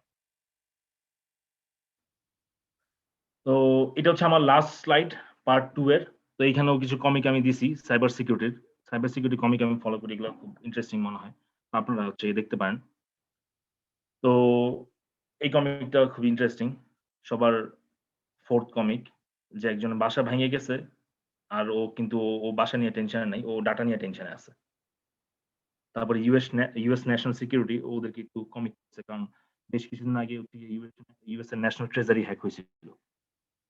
তো ইউএস এর ন্যাশনাল ট্রেজারি হ্যাক হওয়া খুব বড় একটা ব্যাপার। যাই হোক, তো এটা হচ্ছে পার্ট 2 শেষ। আমি একটা বেসিক ওভারভিউ দেওয়ার চেষ্টা করছি সাইবার সিকিউরিটি এবং হচ্ছে গিয়ে এটা কিভাবে স্মার্ট গ্রিড রিলেট করে, কিছু টুলস এবং কিছু ওয়েবসাইট আমি অ্যাড্রেস দিছি। তো যারা ইন্টারেস্টেড তারা ফার্দার হচ্ছে ওইখানে গিয়ে দেখতে পারে। এখন ফাইনালি হচ্ছে অপরচুনিটিজ ইন নর্থ আমেরিকা। তো স্মার্ট গ্রিডের রিসার্চ এরিয়া সম্পর্কে আমি কিছু বলে দিই। তো এটা হচ্ছে একটা স্মার্ট গ্রিডের স্কিমেটিক ডায়াগ্রাম। এটা হচ্ছে ফিজিক্যাল লেয়ার, যেখানে হচ্ছে আপনি পাওয়ার সিস্টেমের সিমুলেশন টুলগুলোকে রান করবেন। যেমন আমরা এখানে হাইপারসিম, তারপরে পিএসএসসি বা ম্যাথল্যাব হচ্ছে ওপেন সোর্স, আপনারা ম্যাথল্যাব ইউজ করতে পারেন। তারপরে এগুলো নানান ডিভাইস দিয়ে কানেক্ট হয়ে একটা নেটওয়ার্কের মধ্যে দিয়ে কন্ট্রোল সেন্টারে যাবে। এই টেস্ট বেডটা আমার ডেভেলপ করা, আমি হচ্ছে এই টেস্ট বেড নিয়ে কাজ করতেছি। তো আমার মেইন কাজ হলো এই টেস্ট বেড থেকে নানান ধরনের ফিজিক্যাল ডাটা জেনারেট করা এবং ডাটাগুলোকে হ্যাক করা এবং হচ্ছে এখানে কিছু অ্যালগরিদম চালানো যাতে হচ্ছে রিয়েল টাইমে আমাকে বলতে পারে যে এই ডাটাটা এটা হচ্ছে অ্যানোমালাস ডাটা। অ্যাডভান্স টুলস ডান পাশে, অ্যাডভান্স টুলস গুলো এখানে রান করতেছে কন্ট্রোল সেন্টারে। তো এই স্মার্ট গ্রিড, টোটাল স্মার্ট গ্রিডের রিসার্চ এরিয়াগুলো আমি 4 ভাগে ভাগ করতে পারি। এটা হচ্ছে ফিজিক্যাল সিস্টেম, যারা ফিজিক্যাল সিস্টেম নিয়ে কাজ করে এটা খুবই ইম্পর্টেন্ট একটা পার্ট, যে ফিজিক্যাল সিস্টেমটাকে আপনি কতটুকু স্ট্রং করতে পারতেছেন, কতটুকু অপটিমাইজ করতে পারতেছেন। তারপর হচ্ছে গিয়ে কমিউনিকেশন নেটওয়ার্ক, একটা ভালো কমিউনিকেশন নেটওয়ার্ক বিল্ড করা, যেই নেটওয়ার্কটা হচ্ছে ডিলে, ল্যাটেন্সি এবং ব্যান্ডউইথ এই সবগুলো কনস্ট্যান্ট মেইনটেইন করবে। তারপর সাইবার সিকিউরিটি, টোটাল জিনিসটা সাইবার সিকিউরিটি মেইনটেইন করা এবং মেশিন লার্নিং। এখানে আমার মনে হয় যে ট্রিপলিতে অনেক লোকজনই আছে যারা খুব ভালো মেশিন লার্নিং পারেন, তাদের জন্য তারাও স্মার্ট গ্রিড রিসার্চ এরিয়াতে আসতে পারেন। তো মেশিন লার্নিং এর অ্যাপ্লিকেশনটা আমি বলতেছি। তো এই 4টা application, physical system, communication network, cyber security, machine learning, এই 4টা হচ্ছে গিয়ে এই 4টা যে কোনো একটা থাকলেই হচ্ছে আপনি স্মার্ট গ্রিড নিয়ে রিসার্চ করতে পারেন। তো হচ্ছে আমি কিছু রিকোয়ার্ড নলেজ আমি বলে দিচ্ছি, যাদের হচ্ছে এই জিনিসগুলো অলরেডি আছে বা জানেন তারা অলরেডি প্রফেসরদেরকে অ্যাপ্রোচ করা শুরু করতে পারে। যেমন ফিজিক্যাল সিস্টেমে যাদের বেসিক কনসেপ্টস আছে এবং হচ্ছে গিয়ে ম্যাথল্যাবে ওয়ার্কিং নলেজ আছে, কমিউনিকেশন নেটওয়ার্কিং এ যারা হচ্ছে গিয়ে বেসিক প্রোটোকলগুলো জানে, যে HTTPS কিভাবে ওয়েব ব্রাউজার কাজ করে, কিভাবে DNS বা SSH বা রিমোট কন্ট্রোল কাজ করে, যারা সি অথবা C++ পারে। তারপরে হচ্ছে কি এখানে আমি একটা ওপেন সোর্স নেটওয়ার্ক সিমুলেটরের কথা মেনশন করছি, NST, আমি লিংক দিয়ে দিচ্ছি। এটা হচ্ছে ওপেন সোর্স, যে কেউ ডাউনলোড করে কমিউনিকেশন নেটওয়ার্ক সিমুলেট করতে পারে। তারপর হচ্ছে সাইবার সিকিউরিটিতে যারা হচ্ছে বেসিক এসেনশিয়াল গুলো জানে, কালি লিনাক্স বা উবুন্টু যাদের লিনাক্স হ্যান্ডস অন এক্সপিরিয়েন্স আছে বা লিনাক্স চালাতে পারে, এবং আরো কিছু টুলস আমি নাম মেনশন করে দিচ্ছি এবং আমি ওয়ারশার্কের লিঙ্কটা দিয়ে দিচ্ছি। ওয়ারশার্ক খুব ইন্টারেস্টিং একটা টুল, আপনারা সবাই ডাউনলোড করতে পারেন। আর মেশিন লার্নিং হচ্ছে যারা ডিফারেন্ট মেশিন লার্নিং অ্যালগরিদম জানে এবং ওয়ার্কিং নলেজ আছে পাইথনে, তারা হচ্ছে এই মেশিন লার্নিং নলেজ দিয়ে অ্যালগরিদম ডেভেলপ করতে পারেন, যে অ্যালগরিদম গুলো হচ্ছে আপনাকে অ্যানোমালাস ডাটা, কখন অ্যাটাক হয়েছে, প্রচুর ডাটা থেকে অ্যানালাইসিস করে কখন অ্যাটাক হয়েছে কখন অ্যাটাক হয়নি এটা রিয়েল টাইমে অপারেটরদেরকে বলতে পারবে। তো এই নলেজ গুলো যাদের আছে কোন একটা ফিল্ডে, তারাই হচ্ছে প্রফেসরদেরকে অ্যাপ্রোচ করতে পারে। তো যাই হোক, আমি মোটামুটি শেষের দিকে। তো এই আমার নেক্সট স্লাইড আসিফ ভাই একটু বলবেন অপরচুনিটিস গুলোর ব্যাপারে, উনি হচ্ছে আরো ভালো বলতে পারবেন। তো আসিফ ভাই আপনি আছেন? হ্যাঁ, আমি আছি। আচ্ছা, তো আমি স্লাইডটা দিলাম। আচ্ছা, হ্যাঁ, আপনি একটু কথা বলেন। আচ্ছা, আমি বলার আগে তোকে তোমাকে থ্যাংক ইউ দিয়ে নিই খুব ইন্টারঅ্যাক্টিভ প্রেজেন্টেশনের জন্য, কারণ ইন্টারঅ্যাক্টিভ প্রেজেন্টেশন না হলে প্রেজেন্টেশন গুলা আরেকটা ইউটিউব ভিডিও দেখার মতোই হয়ে যায়। সো আই রিয়েলি লাইকড যে you made it really interactive আর বেশ ইন্টারেস্টিং ভাবে বলেছো। আচ্ছা, আমি এই opportunities in cyber security or relevant সাবজেক্টে মোস্তফা আবার একটু বলবে। তার আগে আমার কাছে মনে হয় এই সুযোগে আমি ওকে বললাম যে আমি একটা জিনিস একটু স্টুডেন্টদের বুঝাই দেই। আমার কাছে মনে হয় কম বেশি আমরা বুঝি ব্যাপারটা, কিন্তু আরেকটু অর্গানাইজড ওয়েতে বুঝতে পারলে অনেক সুবিধা হয়। কারণ আমরা যখন বাইরে ইউনিভার্সিটি অ্যাপ্লাই করতাম, সুযোগ খুঁজতাম, তখন এই সাইকেল গুলা বুঝতে পারলে আরো বেটার, আরো ইজি ভাবে চিন্তা করতে পারতাম। সো আমি একটু আমার দেখো তোমার স্ক্রিনটা শেয়ার হয় কিনা, so that I can actually এই মাউসটাকে ইউজ করে দেখাতে পারবো। তোমার স্লাইডটা তোমার কাছে আছে, তুমি কি দেখতে পাচ্ছ আমার স্ক্রিন সবাই? আমার স্ক্রিন দেখা যাচ্ছে? ও, ইউ আর স্ক্রিন শেয়ারিং। আমি স্টপ শেয়ার দিলাম, এখন দেখতে পাচ্ছি। হ্যাঁ, এখন সবাই দেখতে পাচ্ছে স্ক্রিন?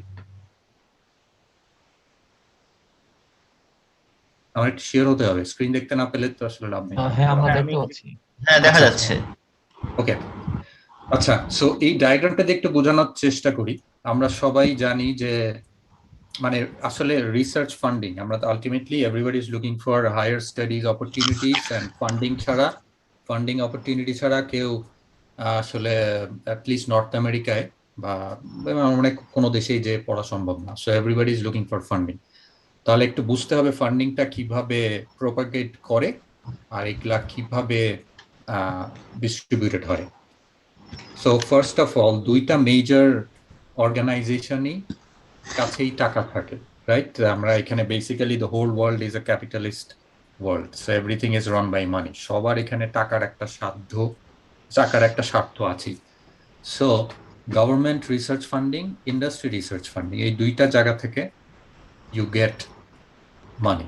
তো এই মানিটা যে রিসার্চের যে অপরচুনিটিগুলা, সেটা সাধারণত ইউনিভার্সিটির মধ্যে আসে from government and industry, and basically with universities with graduate programs. আবার যেসব ইউনিভার্সিটি গ্র্যাজুয়েট প্রোগ্রাম নাই, শুধু আন্ডারগ্র্যাজুয়েট লেভেলে আছে, সেখানে অন্যরকম ফান্ডিং আছে ফর ওই ডেভেলপমেন্ট, কারিকুলাম ডেভেলপমেন্ট, এই ধরনের general funding, science project organisation, science fair টাইপের ফান্ডিং।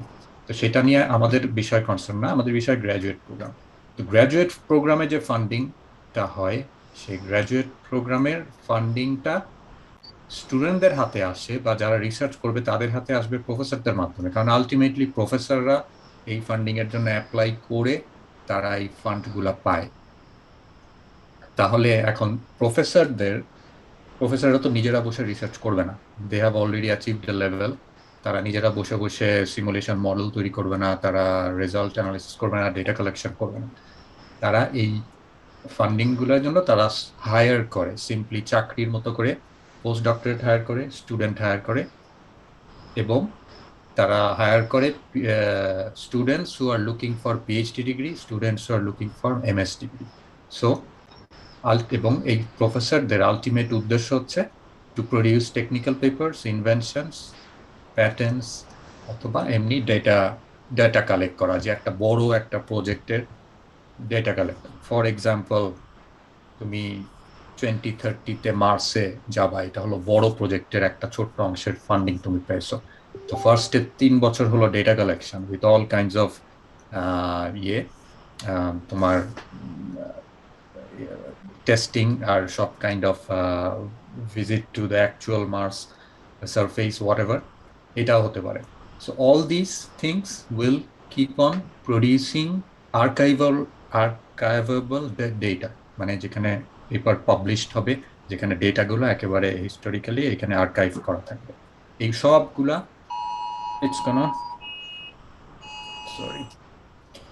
এই সবগুলা এই হচ্ছে তোমার ইয়ের অংশ, একটা প্রজেক্টের অংশ, একটা গভর্নমেন্ট ফান্ডিং বা একটা উপর থেকে যে ফান্ডিংটা আসতেছে সেটা এইভাবে প্রোপাগেট করে আলটিমেটলি যারা রিসার্চ করছে তাদের এখানে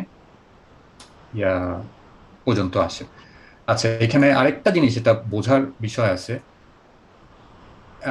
যেটা বললাম যে সবারই এখানে এই যে সাইকেলটা দেখতে পাচ্ছ, এখানে সবাই কিন্তু একটা আউটপুট আছে, সবাই এখানে গেইন করতেছে, এক্সেপ্ট অ্যাকচুয়ালি কোনো ডাইরেক্ট গেইন নাই গভর্নমেন্টের। গভর্নমেন্ট যদি গেইন করা আরম্ভ করে তাহলে আসলে অবস্থাটা বলা যেতে পারে আমাদের বাংলাদেশের মতোই হবে হয়তো। তো এনিওয়ে, গেইন করতেছে কিভাবে? একটা পিএইচডি স্টুডেন্ট কতগুলা পেপার পাবলিশ করবে, এইটার ডাইরেক্টলি এইটার সবচেয়ে biggest contribution is going to get, মানে এটা সবচেয়ে বিগেস্ট ভ্যালু দিবে প্রফেসরকে। প্রফেসরের কতগুলা পাবলিকেশন হচ্ছে, কতগুলা পিএইচডি স্টুডেন্ট গ্রাজুয়েট করতেছে, সেটার ভ্যালুটা বাড়াবে ইউনিভার্সিটি। এই যে গ্রিন অ্যারো দিয়ে আমি এটা বোঝানোর চেষ্টা করছি। ওকে, সো আলটিমেটলি সবাই এখানে এই সাইকেলের মধ্যে they are gaining, so they have made this cycle. এই সাইকেলটা আমি বোঝাতে চাচ্ছি। এমএস স্টুডেন্টেরও সেম। অবভিয়াসলি এমএস স্টুডেন্ট একটা গ্র্যাজুয়েট অফ মাস্টার স্টুডেন্ট, সেটা এবং তার যে নাম্বার অফ পেপার্স বা তার ভ্যালু অফ পেপার সেগুলো একটু কম হবে দেখেই হয়তো তার কন্ট্রিবিউশনটা কম towards the development of a professor, কিন্তু ওভারঅল এই দুজনাই কন্ট্রিবিউট করতেছে উইথ দ্য প্রফেসর। সো যারা স্টুডেন্ট লেভেলে বা যারা রিসার্চার লেভেলে, তারা এখান থেকে এই সাইকেল থেকে কি গেইন করতেছে? Opportunities for job, opportunities for earning money, R obviously you are making a name for yourself. তুমি যে সাবজেক্টে কাজ করবা সেই সাবজেক্টের মধ্যে you are going to be the top few people in the whole world. তোমাকে ধরা হবে যে তুমি এই বিষয় হয়তো এই পাওয়ার সিস্টেম সাইবার সিকিউরিটিতে টপ 5% রিসার্চারদের মধ্যে একজন। তুমি কনফারেন্সে যাওয়া, পেপার পাবলিশ করবা, তোমার ইন্ডাস্ট্রি তোমাকে চিনবে, অ্যান্ড তুমি জানবা যে কোনো প্রবলেম হলে তারা তোমাকে ডাক দিবে।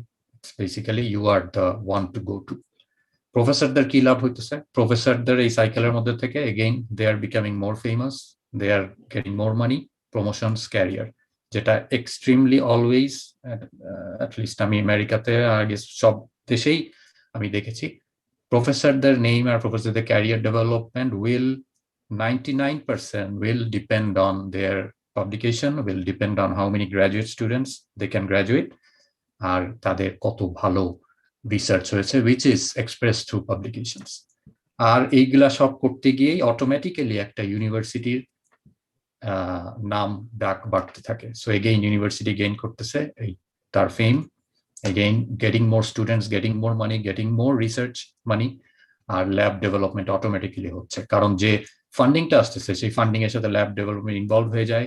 সেইখানে একটা স্টুডেন্টকে এত পার্সেন্ট স্টাইপেন্ড দিয়ে যখন রাখা হয়, আবার একটা পার্সেন্টেজ এর মধ্যে যায় তার বিভিন্ন বেনিফিটস অফ ইউনিভার্সিটি, সেটা স্টুডেন্টরা ওইখান থেকে তারা খরচ করে, অথবা তার একটা অংশ প্রফেসরের ফান্ড থেকে ডাইরেক্ট অংশ ইউনিভার্সিটির জন্য বরাদ্দ হয়ে যায়। আচ্ছা, তো আর ইন্ডাস্ট্রি রিসার্চ ফান্ডিং এটা খুব ডিফিকাল্ট আজকাল হয়ে গেছে, কারণ ইন্ডাস্ট্রি সহজে কোনো কিছু করতে চায় না, পাবলিক করতে চায় না আজকাল। এভরিবডি বিজনেস এত competitive, that's why. But still ভাই, হ্যাঁ হ্যাঁ, আচ্ছা, ইন্ডাস্ট্রিতে তাহলে যে জিনিসগুলো ডেভেলপ হয়, যেমন রিলে বা আরো অনেক কিছু যে ডেভেলপ, সফটওয়্যারগুলো ডেভেলপ হয় বা টেকনোলজিগুলো ডেভেলপ হয়, ওগুলো কি ইন্ডাস্ট্রির যারা রিসার্চার আছে, রিক্রুটেড রিসার্চার, তারাই করে, নাকি হচ্ছে গিয়ে ওরা আবার এক্সটার্নাল ফান্ডিং দেয়? মানে এটা প্রপোর্শনটা কেমন? এই প্রপোর্শনটা আমি এই যে বলতে পারবো না, কিন্তু এটা আসলে খুব ইয়ে ডিপেন্ডেন্ট আর কি, মানে ইন্ডাস্ট্রি ডিপেন্ডেন্ট। যেমন যেমন আমি বলতে পারি, ধরো লকহিড মার্টিন হচ্ছে নাসা কিন্তু অনেক আগে থেকে ওয়াজ এ বিগ যে নাসার রিসার্চ, নাসার কিন্তু অনেক গত ধরো 10-15-20 বছর ধরে কিন্তু বেশিরভাগই দেখবা নাসার প্রজেক্ট কিন্তু contractual. I guess every agency is now contractual. তারা একটা নতুন স্পেস শাটল ডেভেলপ করবে, সেই স্পেস শাটলটা একটা দেয়া হবে কোম্পানিতে যারা স্পেশালাইজ করে হচ্ছে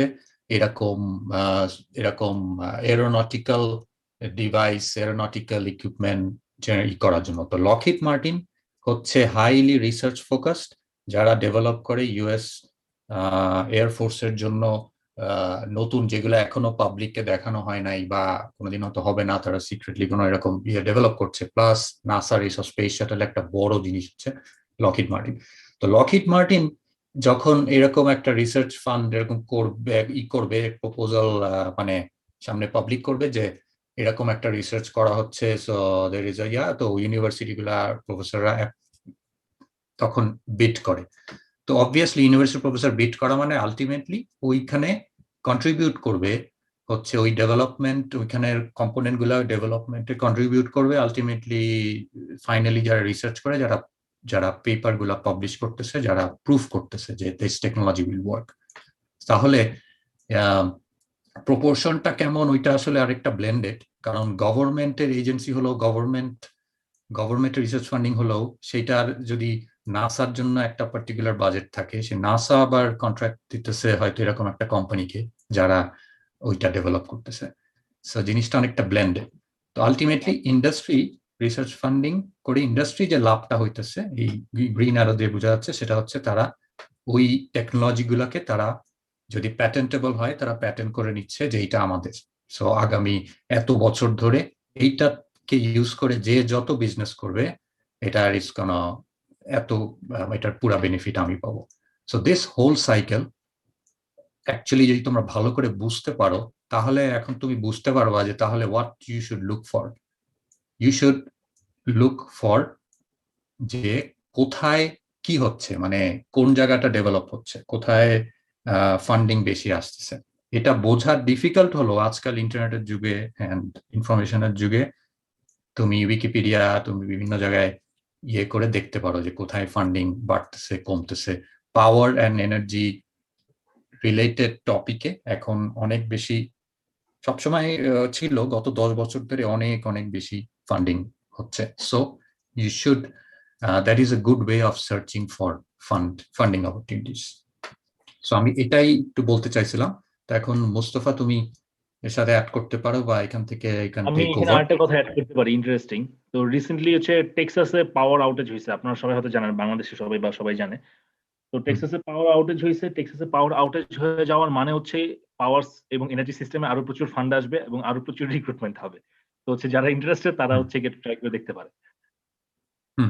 তো পাওয়ার সিস্টেম ইঞ্জিনিয়ারদের জন্য পাওয়ার আউটেজ হচ্ছে একটা ব্লেসিং কাইন্ড অফ। হ্যাঁ, আর আমি এই ক্ষেত্রে আরেকটা এক জিনিসটা একটু করে রাখি। তুমি যে ফার্স্ট 2-3টা স্লাইডের মধ্যে দেখাইছিলা যে 2003 এর পাওয়ার আউটেজ। আমি যখন গ্রাজুয়েট স্টাডিজ করি, পাওয়ার আউটেজ তো বাংলাদেশে প্রতিদিন হয়, সো আমরা এটার গুরুত্ব বুঝি না। কিন্তু মানে আমাদের তো দেখতে হবে আমি যেখানে আছি, যেখানে কাজ করছি, সেটার ইম্পর্টেন্ট রিসার্চ কি। তো যতদিন আমি গ্রাজুয়েট স্টাডি করছি এখনো পর্যন্ত ওই 2003 এর outage had a lot of things, যেটা বারবার এসছে। কারণ ওইখানে পাওয়ার সিস্টেমের ডাইনামিক্স অ্যান্ড স্টেবিলিটি, ওই যে পাওয়ার রিস্টোরেশনের যে প্রবলেম হয়, এটা ক্যাসকেড করে করে এরকম একটা ব্ল্যাক আউট হয়েছিল। সো এই জিনিসগুলা always is a big example থেকেই যাবে তুমি যতদিন পাওয়ার সিস্টেমে থাকবা। এই 2003 এর আউটেজটা বারবার আসে। ওইটার একটা কার্ভও আমি প্রথম একটা প্রেজেন্টেশনে মনে হয় দেখাইছিলাম ওইটা। সো ওইটার সাথে রিলেটেড। আর এখানে আমি একটু জাস্ট গতকালকে আর আজকে একটু ঘাটতেছিলাম যে এইসব ওয়েবসাইটে গিয়ে you can actually see US R&D funding by character and sector. যদি এটার মধ্যে সব ইনভলভড, বায়োলজি, মেডিকেল সায়েন্স সবকিছু ইনভলভ, কিন্তু তুমি দেখতে পারো যে কোন বছরে কত কত ফান্ডিং হয়েছে, কত মিলিয়ন বিলিয়ন ডলার, এবং তারপরে আরো কিছু ঘেটে টেটে দেখতে পারো এনএসএফ, ন্যাশনাল সায়েন্স ফাউন্ডেশনে তোমার কিসের মধ্যে কতটুকু ফান্ডিং হয়েছে, কোন ইউনিভার্সিটি 2017 পর্যন্ত ডেটা আছে এই ক্ষেত্রে, যে কোন জায়গায় কিসে ফান্ডিং আছে। এটার মধ্যে ঢুকলে হয়তো আরো পাওয়া যাবে কিসে কত ফান্ডিং ওরা পায় আলটিমেটলি, এবং এইটার উপরে ডিপেন্ড করে আরো গ্রাজুয়েট স্টুডেন্টরা নিবে, এবং র্যাঙ্কিং বাই দেখো আর্ন ডক্টরেটস, কতগুলো পিএইচডি, কোন ইউনিভার্সিটি কতগুলো পিএইচডি দেয়, এগুলি সব ঘেটে ঘেটে ইফ ইউ আন্ডারস্ট্যান্ড মানে আন্দাজে ধরো অ্যাপ্লাই তো আমরা করি, but you can be more smarter in terms of applying if you know this things, how things work. Okay, thank you. মানে আমার একটা কোশ্চেন ছিল যে এই ওয়েবসাইট এনএসএফ এর ওয়েবসাইটটা দেখে কি আমরা জাস্ট বুঝতে পারবো যে কোথায় কখন কোন সেক্টরে ফান্ডিংটা বেশি হচ্ছে বা কম হচ্ছে? আমি তোমাকে গ্যারান্টি দিয়ে বলতে পারবো না this is the best website, হ্যাঁ, কিন্তু আমি এরকম কোনো ওয়েবসাইট আমি এখনো পাইনি যেখানে একবারে বলতে পারে যে ফান্ডিং পাওয়ার অপরচুনিটি কোথায় বেশি, বাট এগুলি সব মিলিয়েই তোমাকে মোটামুটি একটা শর্ট লিস্ট করতে হবে। মানে আমি জানতে চাচ্ছিলাম এক্স্যাক্টলি ধরেন কেউ একজন ইলেকট্রোম্যাগনেটিক্সে কাজ করে বা কেউ পাওয়ার সেক্টরে কাজ করে, সাইবার সিকিউরিটিতে কাজ করে, সাইবার সিকিউরিটি বা পাওয়ার সেক্টরে অন ফান্ডিং বেশি হচ্ছে বা কম হচ্ছে, কমতেছে বা বাড়তেছে, এই পরিমাণটা আমরা কি এক্স্যাক্টলি বলতে পারবো যে এই প্রফেসরকে নকল এখন ওই প্রফেসরের কাছে হলো গিয়ে ফান্ডিংটা পাওয়া যাবে, এরকম দিতে পারবে এরকম কোনো কিছু? না, এইটা ডাইরেক্টলি আমি বলতে পারবো না, এটা একটু তোমাকে রিসার্চ করতে হবে। পয়েন্টে হিট করতে চাচ্ছিলাম আর কি, এই কথাটা আমি বলতে চাচ্ছিলাম। অবশ্যই, আমি তো জানি এটা সবাই চায়, বাট এটা তোমাকে রিসার্চ করতে হবে, এবং ultimately there is always that hurdle that you have to cross, তো রিসার্চ করে বাইর করতে হবে। ওকে, যেমন আচ্ছা একটা ছোট্ট জিনিস বলে রাখি এখানে, ধরো মনে করো তুমি একটা বিষয় নিয়ে পড়তেছো, ফার্স্ট অফ অল পড়তে হবে এগেইন, হ্যাঁ, তুমি ধরো এই মাল্টি লেভেল কনভার্টার নিয়ে পড়তেছো, মাল্টি লেভেল কনভার্টারে পেপার খোঁজা আরম্ভ করলা, যখন পেপার খোঁজা আরম্ভ করলা বারবার তুমি দেখবা ঘুরে ফিরে 10-12টা 20 জনের রিসার্চ বারবার আসতেছে, ঘুরে ফিরে 5-6টা ইউনিভার্সিটির কাজটাই বারবার আসতেছে, তুমি অটোমেটিক্যালি বুঝবা যে এরাই সবচেয়ে বেশি রিসার্চ করে, সবচেয়ে বেশি কন্টিনিউয়াসলি এরাই রিসার্চ করে, তার মানে এরাই কন্টিনিউয়াসলি ফান্ডেড, কন্টিনিউয়াসলি এদের ফেমাস, ওদের লেভেলটা হয়ে গেছে, that is the way. Ultimately the best way is that start doing something, pursue something.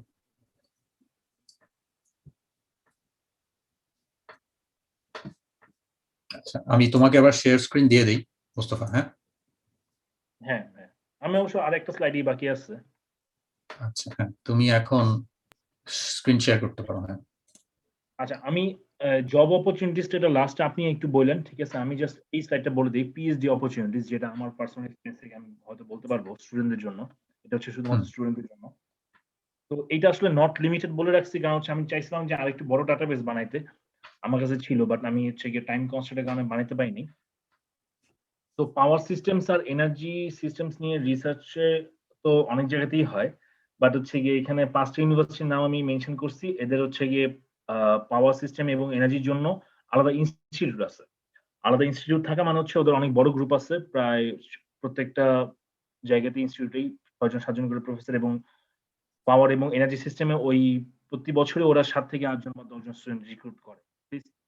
গত বছর হয়তো কোভিডের কারণে করে নাই, বাট হচ্ছে গিয়ে এইখানে যদি আপনারা ঘাটাঘাটি করেন, আমি হচ্ছে গিয়ে একদম ইউনিভার্সিটির নাম মেনশন করার পর একদম গ্রুপের নামটা সহ আমি লিঙ্ক দিয়ে দিছি তো স্টুডেন্টদের জন্য।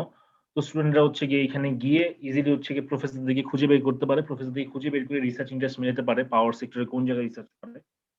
তবে হচ্ছে আমি বলতে পারবো যে অন্তত এই জায়গা থেকে অ্যাটলিস্ট নেক্সট ফলে এই মোটামুটি 30 থেকে 35টা পিএইচডি স্টুডেন্ট রিক্রুট হবে অন অ্যান এভারেজ, ওদের যে পরিমাণ প্রফেসর আছে বা যে পরিমাণ ফান্ডিং আছে, আরো কম বেশি হইতে পারে, বাট আমার আইডিয়াতে আর কি। তো আমি এটা দিয়ে দিছি। আর স্টুডেন্টরা যদি হচ্ছে গিয়ে যারা ইন্টারেস্টেড, তারা যদি আরো চায়, তাহলে হচ্ছে আমার কাছে আরো কিছু প্রফেসর লিস্ট আছে, আমি হচ্ছে গিয়ে আমাকে কন্ট্যাক্ট করলে আমি হয়তো বলে দিতে পারবো যে হচ্ছে এই জায়গায় যোগাযোগ করে দেখতে পারো যে এটাই। তো হ্যাঁ, এটাই আমি চেষ্টা করছি। তো আমি আমার প্রেজেন্টেশন এখানে শেষ করব। তো এখানে লাস্ট একটা স্লাইডে হচ্ছে আসিফ ভাই জব অপরচুনিটি সেটা নিয়ে একটু কথা বলবে। তো এর আগে যদি কারো কোনো কোয়েশ্চেন থাকে স্টুডেন্টদের মধ্যে থেকে বা অন্য কারোর মধ্যে থেকে তাহলে করতে পারো। তো যে কোনো কোয়েশ্চেনই করতে পারো আর কি।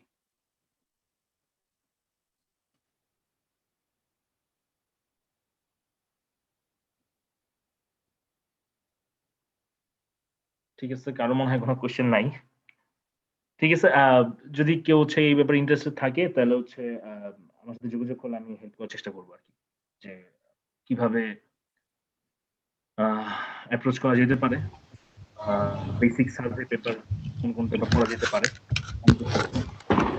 জি, আসসালামু আলাইকুম ভাইয়া, আপনার প্রেজেন্টেশনটা খুব ভালো ছিল ভাইয়া, আমার আসলে অনেক ভালো লেগেছে, অনেক অনেক কিছু জানলাম। আমি নিজে অবশ্য সাইবার সিকিউরিটি লাইনে আছি, আমি কন্ট্যাক্ট করব ভাইয়া। আচ্ছা আচ্ছা, হ্যাঁ হ্যাঁ অবশ্যই, ধন্যবাদ। ওকে ভাইয়া, থ্যাংক ইউ। আমার একটু নেটওয়ার্কে একটু ডিস্টার্ব আছে এখানে, একটু আমার আমি আছি, তারপর যতটুকু সময় আমি আছি। জি আচ্ছা আচ্ছা, ধন্যবাদ। হ্যাঁ ওইটাই, আমি থেকে যখন স্টুডেন্ট ছিলাম তখন বেশ কিছু ডাটাবেস বানানোর চেষ্টা করছিলাম, ওগুলো আমি শেয়ার করলাম।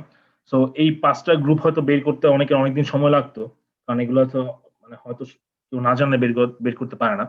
বাট আমি অ্যাটলিস্ট দিয়ে দিচ্ছি, এখানে 5টা গ্রুপে আপনি অ্যাটলিস্ট 20টা প্রফেসর পাবেন যারা হচ্ছে প্রতি বছরই 1-2 জন করে স্টুডেন্ট রিক্রুট করে। সো হচ্ছে যারা অ্যাটলিস্ট 20 জনকে নক করলে আপনি একজনের কাছ থেকে রিপ্লাই পাইতেই পারেন। ঠিক আছে, তো এটাই হচ্ছে আমার কথা।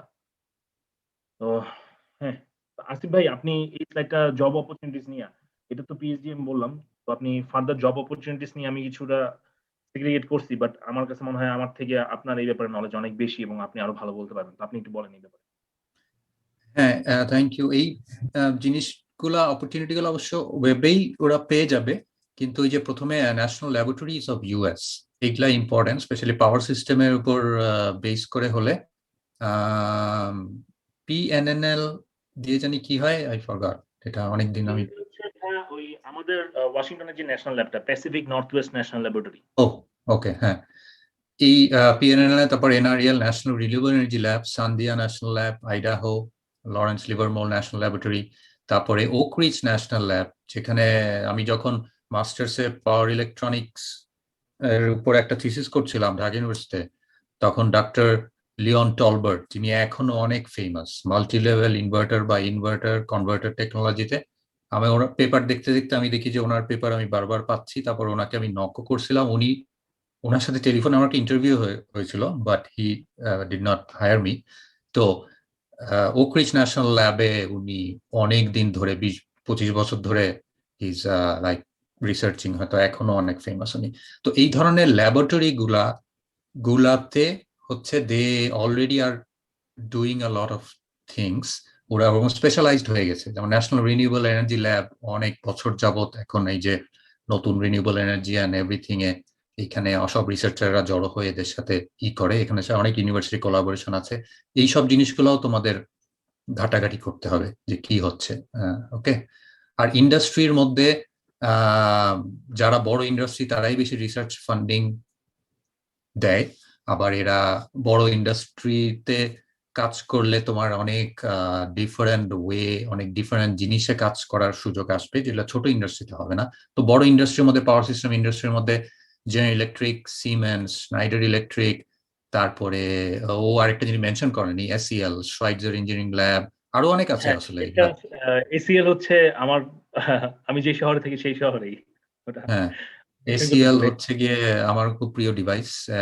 এসিএল হচ্ছে those RTU, they make those RTU units, যেগুলি রিলে এন্ড তারপরে আরট্যাগ ডিভাইস, এগুলি ইউনিট গুলো ওরা বানায়। পিএমইউ, যেটা নিয়ে আগের দিন মিসেস রুমানা আজকে জয়েন করতে পারে নাই, উনি কথা বলছিল, ওগুলা ওনারা ওখানে রিসার্চ হয় ওয়াশিংটন স্টেটে, আর কনস্ট্যান্টলি সব ইন্ডাস্ট্রি এসিএল রিলে ইউজ করে তাদের প্রোডাক্টে।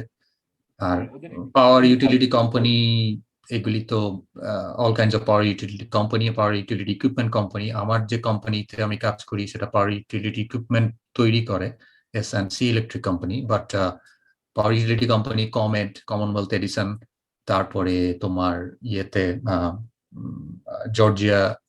জর্জিয়া পাওয়ার, আর এরকম বহুত ইয়ে আছে আর কি। আর হ্যাঁ, ইউনিভার্সিটি ফ্যাকাল্টি পজিশন এগুলা আর মনে রেখো যে যখন তুমি পিএইচডি করবা, এত অনেক ইউনিভার্সিটি, বেশিরভাগ মানুষ কিন্তু পিএইচডি করার পরে আমেরিকাতে they are absorbed into postdoc position which ultimately leads to faculty position, অথবা tenure track non tenure track পজিশনও ফ্যাকাল্টি পজিশন কিন্তু সবাই পায়। So faculty position is always a big opportunity after doing graduate study, কিন্তু তখন তোমাকে specialised একটা জায়গায় চলে যেতে হবে, which is can be easily done through a doctorate degree. তো আমি শর্ট করেই বললাম, এগুলা নিয়ে পরে যত কোশ্চেন করতে পারো। এন্ড আতিক ভাই আপনি কিছু অ্যাড করলে করতে পারেন, otherwise it's open to everyone for questions and discussion.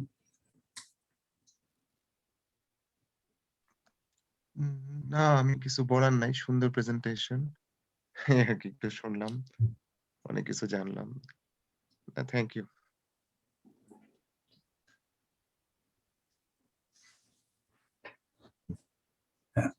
তো স্টুডেন্টরা তোমরা কিছু জানার আছে? Anything any want to discuss more? Mustafa আমাদের আরো আপডেট করতে পারে অ্যাবাউট দোজ এরিয়াস, ও আরো রিসেন্ট আরো updated about very relevant things about industry আর রিসার্চ।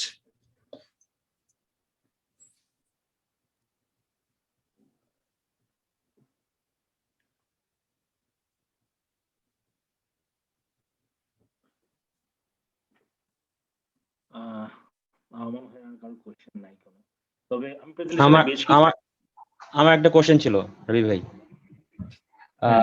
আচ্ছা, সেটা হলো গিয়ে ইলেকট্রোম্যাগনেটিক্স থেকে যে পাওয়ার, মানে কি বলবো ওইটাকে, পাওয়ার হারনেস করার যে একটা আমাদের ফিল্ড আছে, ওইখানে কি মানে আপনাদের কারো পরিচিত আছে যে কাজ করতে পারে বা হলো কাজ করতেছে পাওয়ার হারনেস করার? মানে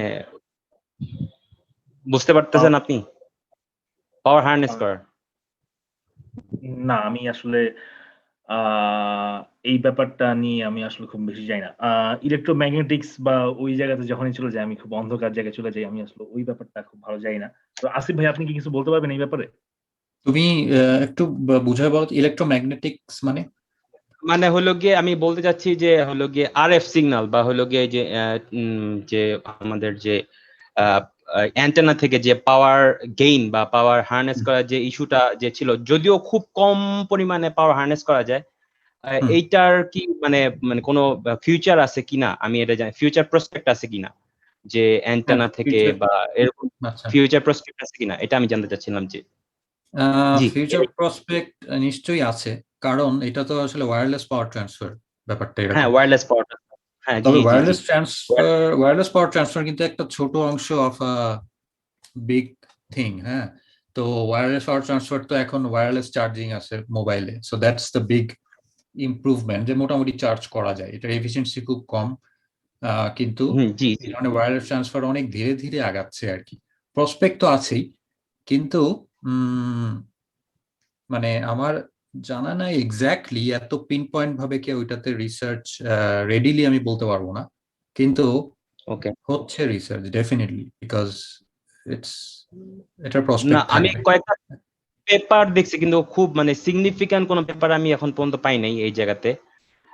মানে কয়েকটা পেপার দেখে আমার মনে হয়েছে কাজ চলতেছে, কিন্তু মানে খুব থ্রুলি কাজ চলতেছে না আর কি, এবং কাজগুলো খুব সীমিত পরিসরে চলতেছে। এবং আমি দেখলাম যে খুব অল্প পরিমাণে পাওয়ার হারনেস করার ওরা চেষ্টা করতেছে, বাট এখনো মানে সিগনিফিক্যান্ট অ্যামাউন্ট যে ওয়্যারলেস পাওয়ার ট্রান্সফার, আপনি যেটা বললেন যে mobile charging wireless power transfer দিয়ে এটা করা হচ্ছে, কিন্তু খুবই মানে ছোট লেভেলে, অত সিগনিফিক্যান্ট ভাস্ট লেভেলে এখনো কাজ করা হচ্ছে না, যত পেপারগুলো দেখলাম আর কি।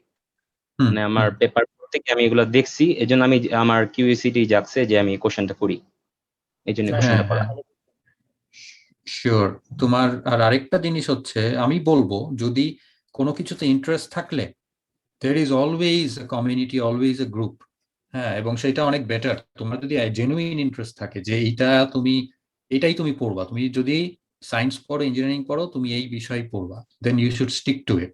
হ্যাঁ, এটা নিয়ে চিন্তা করবা না যেটার ফিউচার নাই, এবং পৃথিবীতে এমন কোনো জিনিস নাই যেটা তোমার ইন্টারেস্ট আছে এবং এটার ফিউচার নাই দেখে তুমি পানিতে পড়ে যাওয়া, এরকম কখনো হয় নাই। তো কিন্তু ওই বিশ্বাসটা থাকতে হবে যে you really like it that much, তুমি পাবাই। তুমি আমি ইউনিভার্সিটি অফ সাউথ ক্যারোলাইনাতে আমি যখন পড়েছি, এটা 15 বছর আগে, তখন আমার একটা প্রফেসর, উনি দেখলাম যে উনি ওই ওয়্যারলেস পাওয়ার ট্রান্সফারের ল্যাপটপ করে, উনি ওগুলা করে, কিন্তু আমি জানি না ওই রিসার্চটা উনি কতখানি ফান্ডিং ইউজ করে ওই রিসার্চের পেছনে, but he did some research on that, he did some projects on that. So পাবা, কিন্তু তুমি খুঁজলে পাবা for if you have interest. আমি একটু অ্যাড করি যে আমি এইসব পেপার ঘাটতে ঘাটতে তখন আমি পাইলাম যে নিকোলাস টেসলার যে হলো গিয়ে উনি যে কাজ প্রজেক্ট গুলো উনি করছিল, তো ওইটা আমি পড়া শুরু করছিলাম। পরে আমি আর হলো গিয়ে আমার মানে ধরে রাখতে পাইনি যে এত কঠিন লাগতেছিল ওনার পেপার গুলো দেখে, যে আর বেশি তো মনে হয় মানে ওয়েবসাইটে নাইও ওনার কাজকর্ম নিয়ে খুব বেশি আলোচনাও নেই, ডিসকাশনও নেই।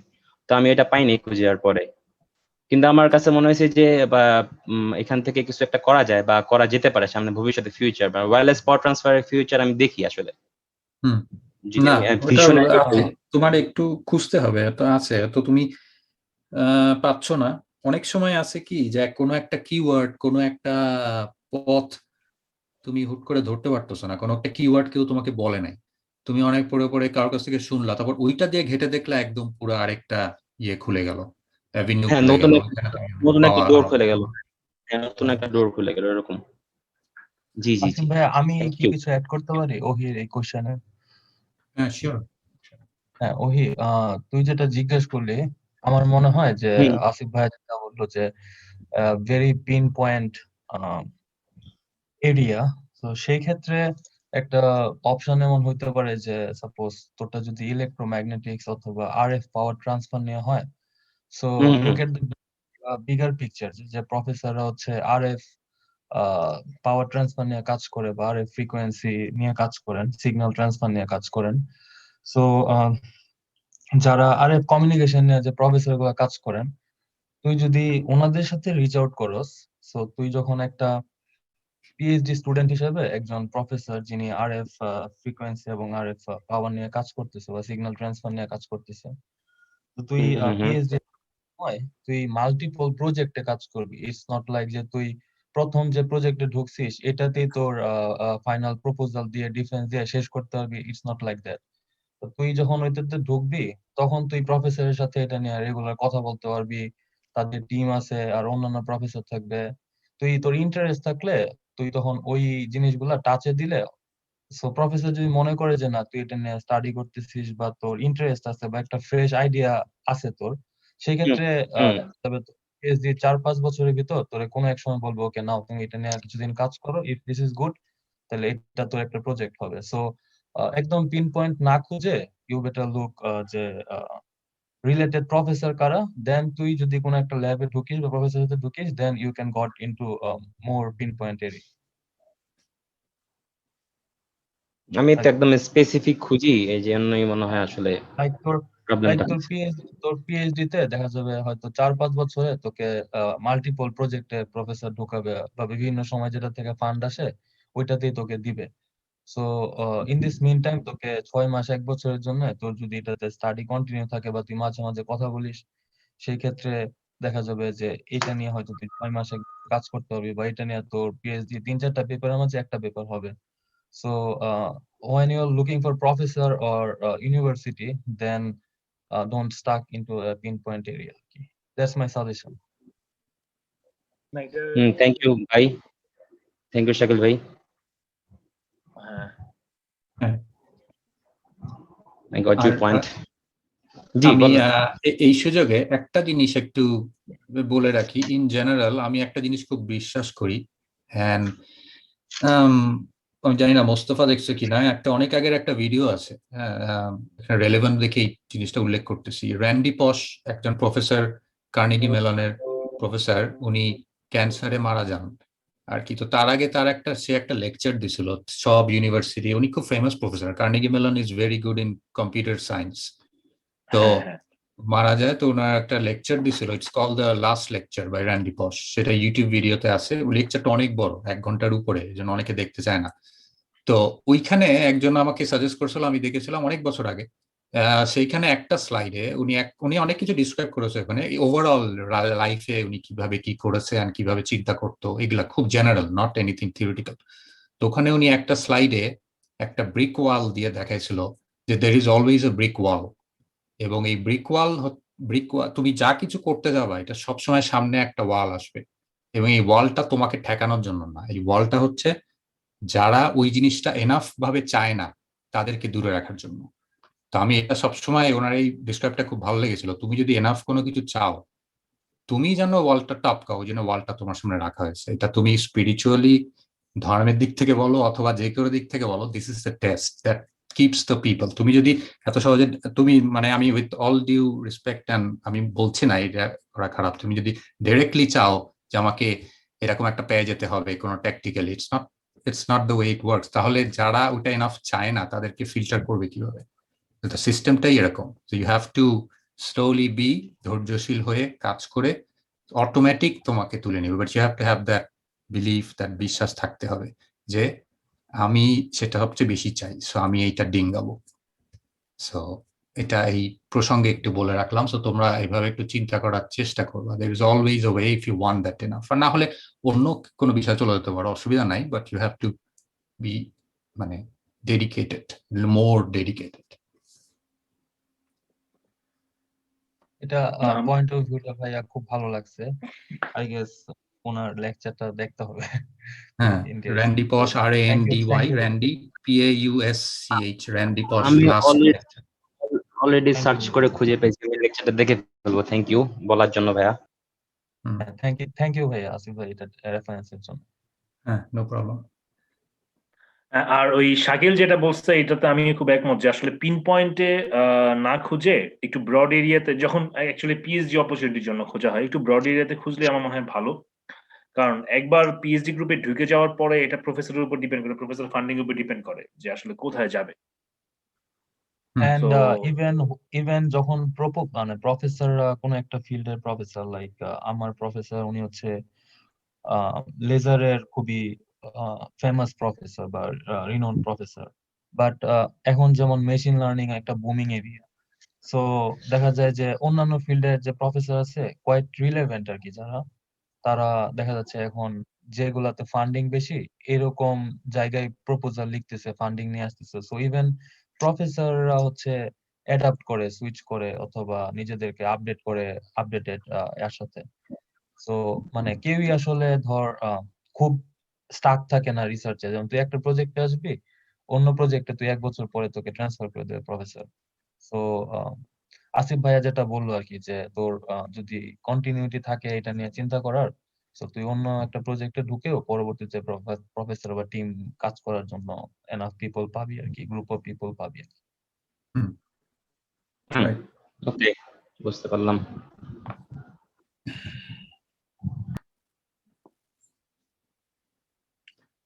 আচ্ছা, আর কেউ কোনো কিছু? আমাদের 1.5 ঘন্টার উপরে হয়ে গেছে, বাট আমার এই ডিসকাশন গুলা ভালো লাগে।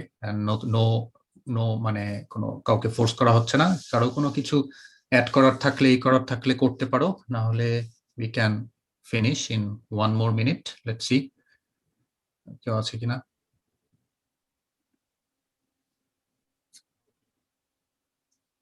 এইটা রেকর্ডিং তো কৌশিক করতেছে, রাইট?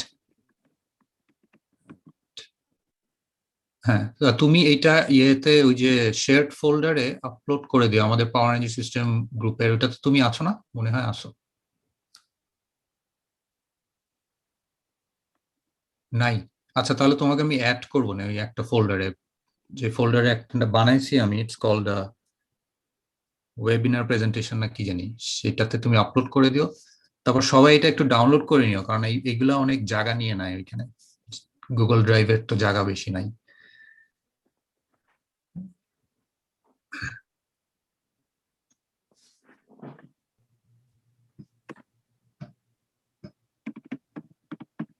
তো ঠিক আছে, তাহলে সবাইকে থ্যাংক ইউ। সবাই এই অনেক ঝামেলার মধ্যেও দে হ্যাভ অ্যাটেন্ডেড, আর অনেক ভালো নাইস একটা ডিসকাশন হলো।